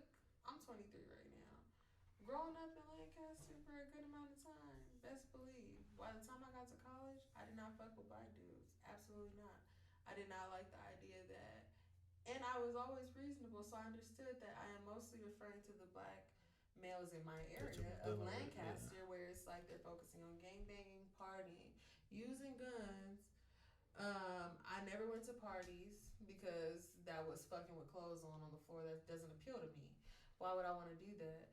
I didn't deal with dudes because they're ignorant, because they're not trying to get a better education. They're not trying to learn more about anything. They're just trying to be in the streets, be the next rapper, even though they can't pronounce or understand or articulate or define half the words they try to use, or different things like that. So by the time I got to college and I started BSU, I'm part of one of 5 to 6 people who started BSU at my college for the first time in over 60 years. Ever. Oh, wow. We're the first people who ever made a black student union on that campus. Okay. And that was something that I really had to break out of my shell, where it's damn, I gotta go to the football players in my dorms and advertise to them to come to the BSU meetings and stuff, when before it's I didn't want to be around in the certain dorm where the football players and the majority black niggas were, because I didn't want to get harassed or hit on. Right. I wasn't on that, so I didn't have nothing to worry about. However, it's the matter of knowing certain things. Being in BSU helped me break out of that shell of okay, and it's not all bad. It's not coming across intelligent men in our culture makes it a lot better. Not being surrounded or or just being surrounded by people who are perpetuating all the negative stereotypes of who we are definitely helped. I definitely can say honestly I was a colorist at a point. Like, absolutely. I mean, However, I'm not I that had anymore. but that's like, just a point where we have to realize, like, you know, what circles we're hanging around. Because when I moved to Antelope Valley when I was 18 years old, I dealt with a lot of that as well with certain black women. Like, that was my first time being like cheated on. Was, you know, it was black women. So, you know, I definitely had, you know, my moments where I had to stop and realize, like, you know what, like, I have to think about the circle I'm in, like the type of niggas I'm around, the type of parties I'm going to. I'm like, I'm around these type of people. I can't be surprised at the results. And once I started changing my surroundings, it changed the surroundings of the women I dealt with. There's always going to be issues in relationships, but the, you know, the level, like with what as extreme as you were talking about and as extreme as I'm talking about, that really does depend on, like, you know, what we're surrounding ourselves with and who we're willing to tolerate in our lives. Because usually, you know, I know it's cliche, the birds of a feather, like that's real slick. I hear that. Like, I do feel like I have learned and seen the way that can be circumstantial sometimes, in a sense. Like, I can see how that can be, how do I put it, taken out of context in a way. Because you can be, I do definitely agree with that to an extent, but there are situations where it's like, all right, you're around this group of people, or you're allowing yourself to be around this group of people. For me personally, that went from me being birds of a feather, or me being closed off to not wanting to be around them, to me being open to even getting to know this side of our people.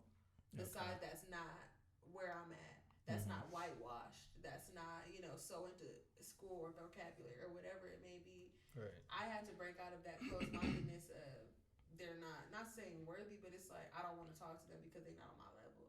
Had to get out of that, and that took some understanding that that's not, one, it's not don't generalize. Two, you can impart different knowledge on people, sometimes even with mental health in our community. It's not talked about, so how we know? Of course, we're going to go to gangs and different things because that's our support system. If we don't know that we can talk through things to make it better, then we're going to go to other things because that's what that's what we know for sure is a good way to make a difference in release or whatever. But sorry, I digress. No, you good. Back to the topic is like, when it comes to interracial relationships, I feel like with me personally being into mixed individuals, whether it's black or white, it could be no black in it at all, it could be no white in it at all. It's just a mixture of different cultures. I can understand and be open to finding out the experience that goes with that. And I don't knock being with a black man because of that. I've yet to find a black man that I feel is what I'm looking for. I haven't found any man of any race. Yeah. That's what I'm looking for. Don't get me wrong. However, it's just like, we also have to remember that just like black women do the same thing with perpetuating the negative stereotypes of being crazy, keying cars, being hoes, whatever you want to call it, how society looks at it. Same goes with black men. Same goes with Mexican men, white men, Asian men. Everybody has a stereotype for something. Ultimately, for me, I haven't found somebody that is completely like full black, that is fitting what I'm looking for. I would say my issue with it, but I'm not closed off to it either, is what I'm getting at. When people try to say you'll have a better chance at a functional relationship by dating outside your race. I've never heard that, but I find that to be definitely I've ridiculous. Heard that again. I've heard that. I have never heard that. I find that to be very ridiculous upon hearing it though. Like, I don't whether it's coming from men or, you know, black men or coming from black women. I just don't. I don't agree with that sentiment at all. Personally, like, I don't. But I've definitely heard it from both sides. I've heard it from people in my family. I've heard it from, you know, just out and about, from celebrities. I mean, that part in particular, that's a whole nother topic for another day. But I see the point of view of black love being in the sense of it working and being the one that makes most sense for not only black men but black women in general. It's just the understanding.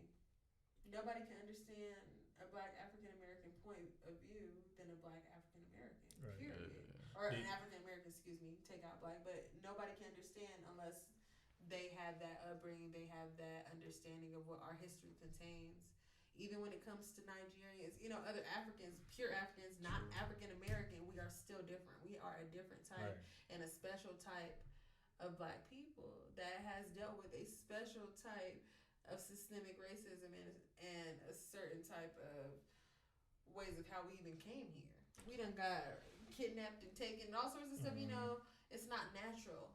So question: Do y'all believe that you can be in an interracial relationship and still be considered pro-Black?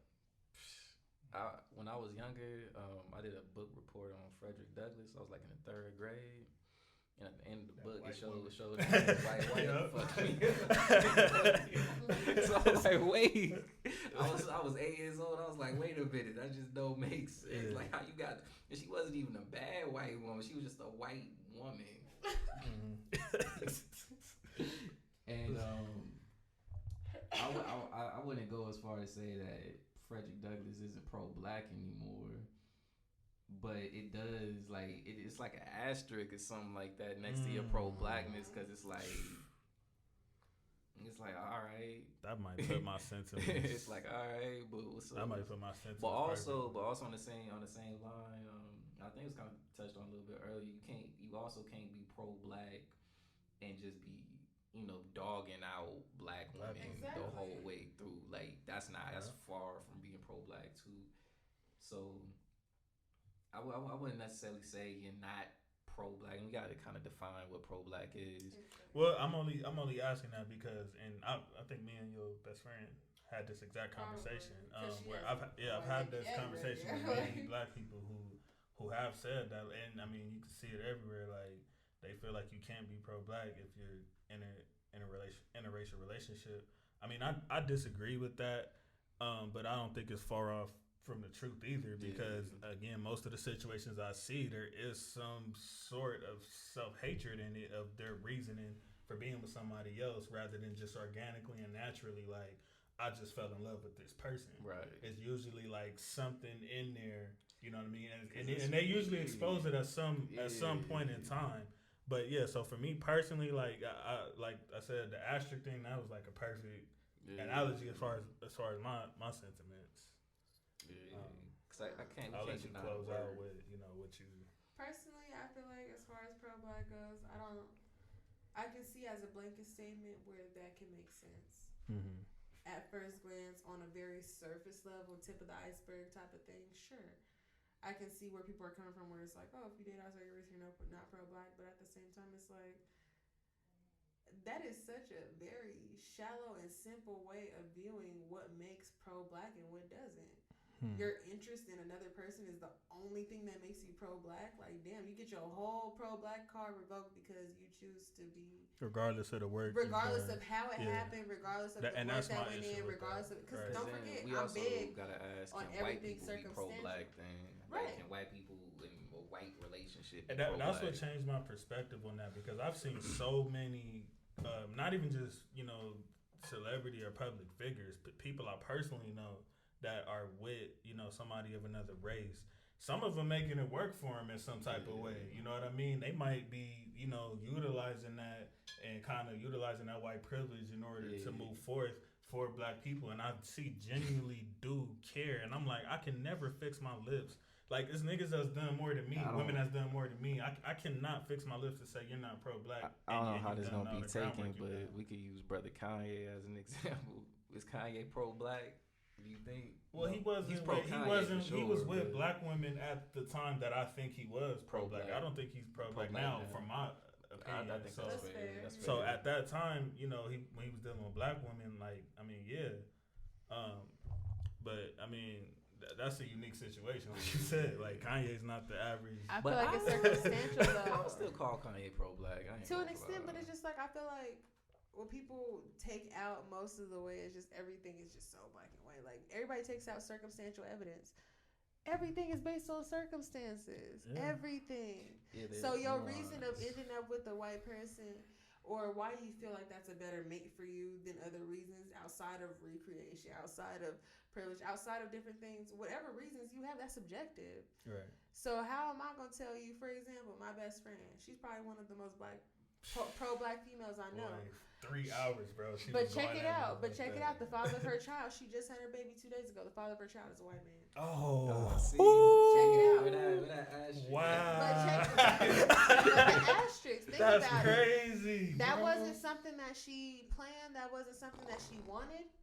That's She just. went out my neck for that. That's But she's crazy. not gonna end a potential. This is something that she wasn't even sure was gonna even be able to happen. Was having a family. Right. So what you gonna end up a life that's growing inside of you But over circumstantial But evidence? it's like for you to get to that point. That's the first white man still she's ever funny. dated. Believe it or not. It's still funny. Circumstantial evidence. Something She's had to not change. pro-black. She's not pro-black because of this circumstance that came up and her That's choosing fair. to go with but it. she said the opposite of what you just said But right now. that's to how me. she used to view. I'm telling you. But and when this we was what? think about it, This when was we- 2020 when we When had we that talked conversation. about this, they were no longer in a relationship. They had dated before, but they weren't in a relationship. She has her views. That's not somebody she's marrying. Who she marries is her dude moving forward. But that's big. Think about That's it. big. Circumstantial. You can't. Yeah, of course you can prevent pregnancy and all that. But when it comes up, if you end up pregnant, you end up pregnant. It's a pimp decision. But you're not a female. I don't. You know. But I'm just saying, I wouldn't expect you to understand. Black, but I wouldn't mess with it. I wouldn't. Yeah, I know. Like With at a this white point, woman? at this point in my life, here's how I am. Like I know, like pretty much anybody I deal with going forth is somebody I plan on probably being with, like in a marriage or like long term. So I know a white woman or any other race is not gonna be that. So I'm not even gonna waste my time or her time of us getting that close when I know I don't have like no super future plans for it. So there's no accident that I feel could happen out of that. Now if this was like my early 20s when I was we wilding, we just having fun, we doing our spit. I probably wasn't even thinking about this as deep at that time. I think that's more possible. But once I have an adamant, feeling and perspective on it, like I just. How old are you? I'm 28. Okay, you dating to marry, right? You said what? You're dating to marry, to Right. settle Correct. down. Correct. Different. It's different right now. I've only had one real relationship that was 6 years. That ended 3 years ago or so. I'm dating right now. The next relationship I get into, I'm hoping it's not who I'm married to. Best believe, because I'm not gonna limit myself. Experiences with different people, whether short term or not. That's something since I was even in my first relationship that I was like, yeah, I want to date people for short amounts of time sometimes. So I don't limit myself and take away the experience of experiencing great times and connections with different people. It doesn't have to end in marriage. It doesn't have to end in children. It doesn't have to end in a family. It doesn't have to end it forever. Right. That's something that people rob themselves of. Is like, oh well, it has to be forever. It has to be. Why not enjoy it for the moment? But I'm at an age where that's different, which is fair. But it's like black women do go hard on black men for dating outside. We gonna save that for a whole nother day, bro. We do not have time.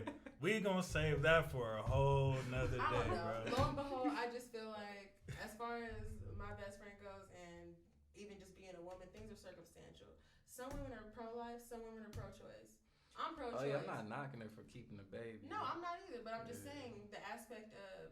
If you would have had that conversation I had with her, you would understand. Yeah, no, I'm feeling the energy. Listen, I'm feeling the energy. If you were told a year before by doctors who are trying to give you a hysterectomy because you're a black woman and dealing with medical issues, right? Okay, so you're not taken seriously. You almost got a hysterectomy. You're getting told by doctors that you might not ever be able to have a family. A year later, things brighten up. You end up being with a dude outside your race for the first time. You having sex with we're not advocating for like abortion. We're just saying how you got to that point of listening to what I'm saying. I've had an abortion. I am all about it. I'm not saying we're not talking about that aspect of it. The aspect I'm talking about is circumstantial. Right. Everything is circumstantial. Before she got pregnant, she would never have a child with a white man. Absolutely not. That wasn't a choice. If I would have asked her that. But it's circumstantial. She told you the same thing. When did she become pro-black, though? When did she have that conversation with you? Bro, this was not too long. What, like January, It had like to be February. January. That was top of this year, bro. He trying to do the math. He like, hold up. Well, So either she wasn't pregnant or it was right before she got pregnant. But she had the relationship with them, sure. But she had to learn different things, and she still has struggles sometimes where it's like getting a connect for certain things. This is a southern white boy. But I, that's what I'm saying. Like, and I don't want to keep going in circles with this, but I explained all of this to her. This isn't my situation to even try to fight for it, but ultimately, I feel like I'm being. I know I'm probably coming off as defensive because y'all not understanding. Yeah. No, I'm not like even talking down to her. No way. I'm just shocked. Honestly, I'm just shocked. Like, whoa. You know, like, I feel like that's something that's taken out a lot of ways. The same thing with, for example, or extreme one, but also an example, victim shaming with rape. It's always, oh, what was she wearing? Where was she at? Was she drunk? What was she doing?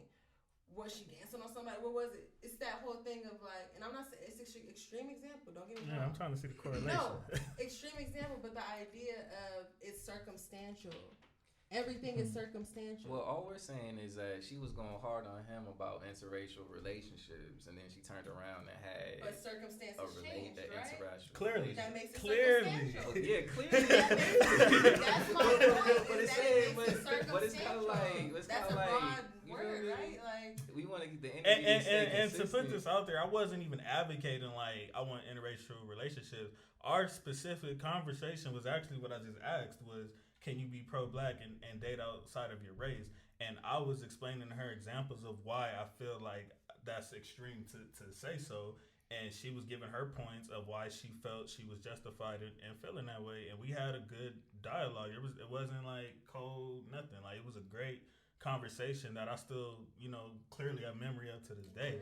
But for her, to hear that she had a white man's child, like, that's like, I mean, you gotta understand why that's shocking to me, and it's not even a bad way. It's just like, damn, like. I'm just saying that that's where. And it was quick, like that was top of this, top of 2020. But I just feel like that's where just the general how humans process things, how society processes things. The circumstantial, mind you, I'm into forensics and stuff, so I'm all about evidence and different logic, evidence and arguments and different things that lead up to the solution and the conclusion. Circumstances make a difference. That goes with my whole last relationship was based on circumstances. Most people feel like I'm fucking retarded for half the shit I've done and half the decisions I've made when it comes to relationships with certain people, but it's like everything's circumstantial. If I was in a different circumstance, I wouldn't have done that. Right. If I had different roles to play, or if I had different cards handed to me, I wouldn't have done that. I get what you're saying, but I hear what you're saying too. I just don't. It's like, don't go hard and then do the. Yeah, I mean, because I kind of. Same thing as going back to the tweets too, right? Because that's saying something beforehand and then changing how you view it later. Over time. That's true. Over time. But that was kind of quick. Okay, sure. That's a quick turnaround, sure. Yeah. But that's her being pro-black wasn't something that just happened that time at that day that we talked. That has been something that was there for years. The turnaround may have been a little quick. Yeah. But circumstances happen quick. Like, just... We got to bring her in and ask her if she's still pro-black. Oh, we're going to have to do an online thing. We'll have a Zoom meeting for sure. I would love to have her weigh in for sure. All right, well, we'll put a button on this there. Great conversation. My fellow king and queen, I appreciate y'all, man. I feel successful dialogue, man, and stayed respectful. And I look to thousands of more episodes with y'all, man. Y'all know how crazy it's been for us to get to this point, man. But thank y'all from the bottom of my heart, man, for the support. The beautiful queen right here is actually who did a couple of these paintings, as you can see on the outside. So I'll have her Instagram at the bottom. You guys can contact her for any of her work. Anything you want to get out there working on? Or? Nah, just keep staying tuned to the podcast, and we'll update you as we go along. For sure.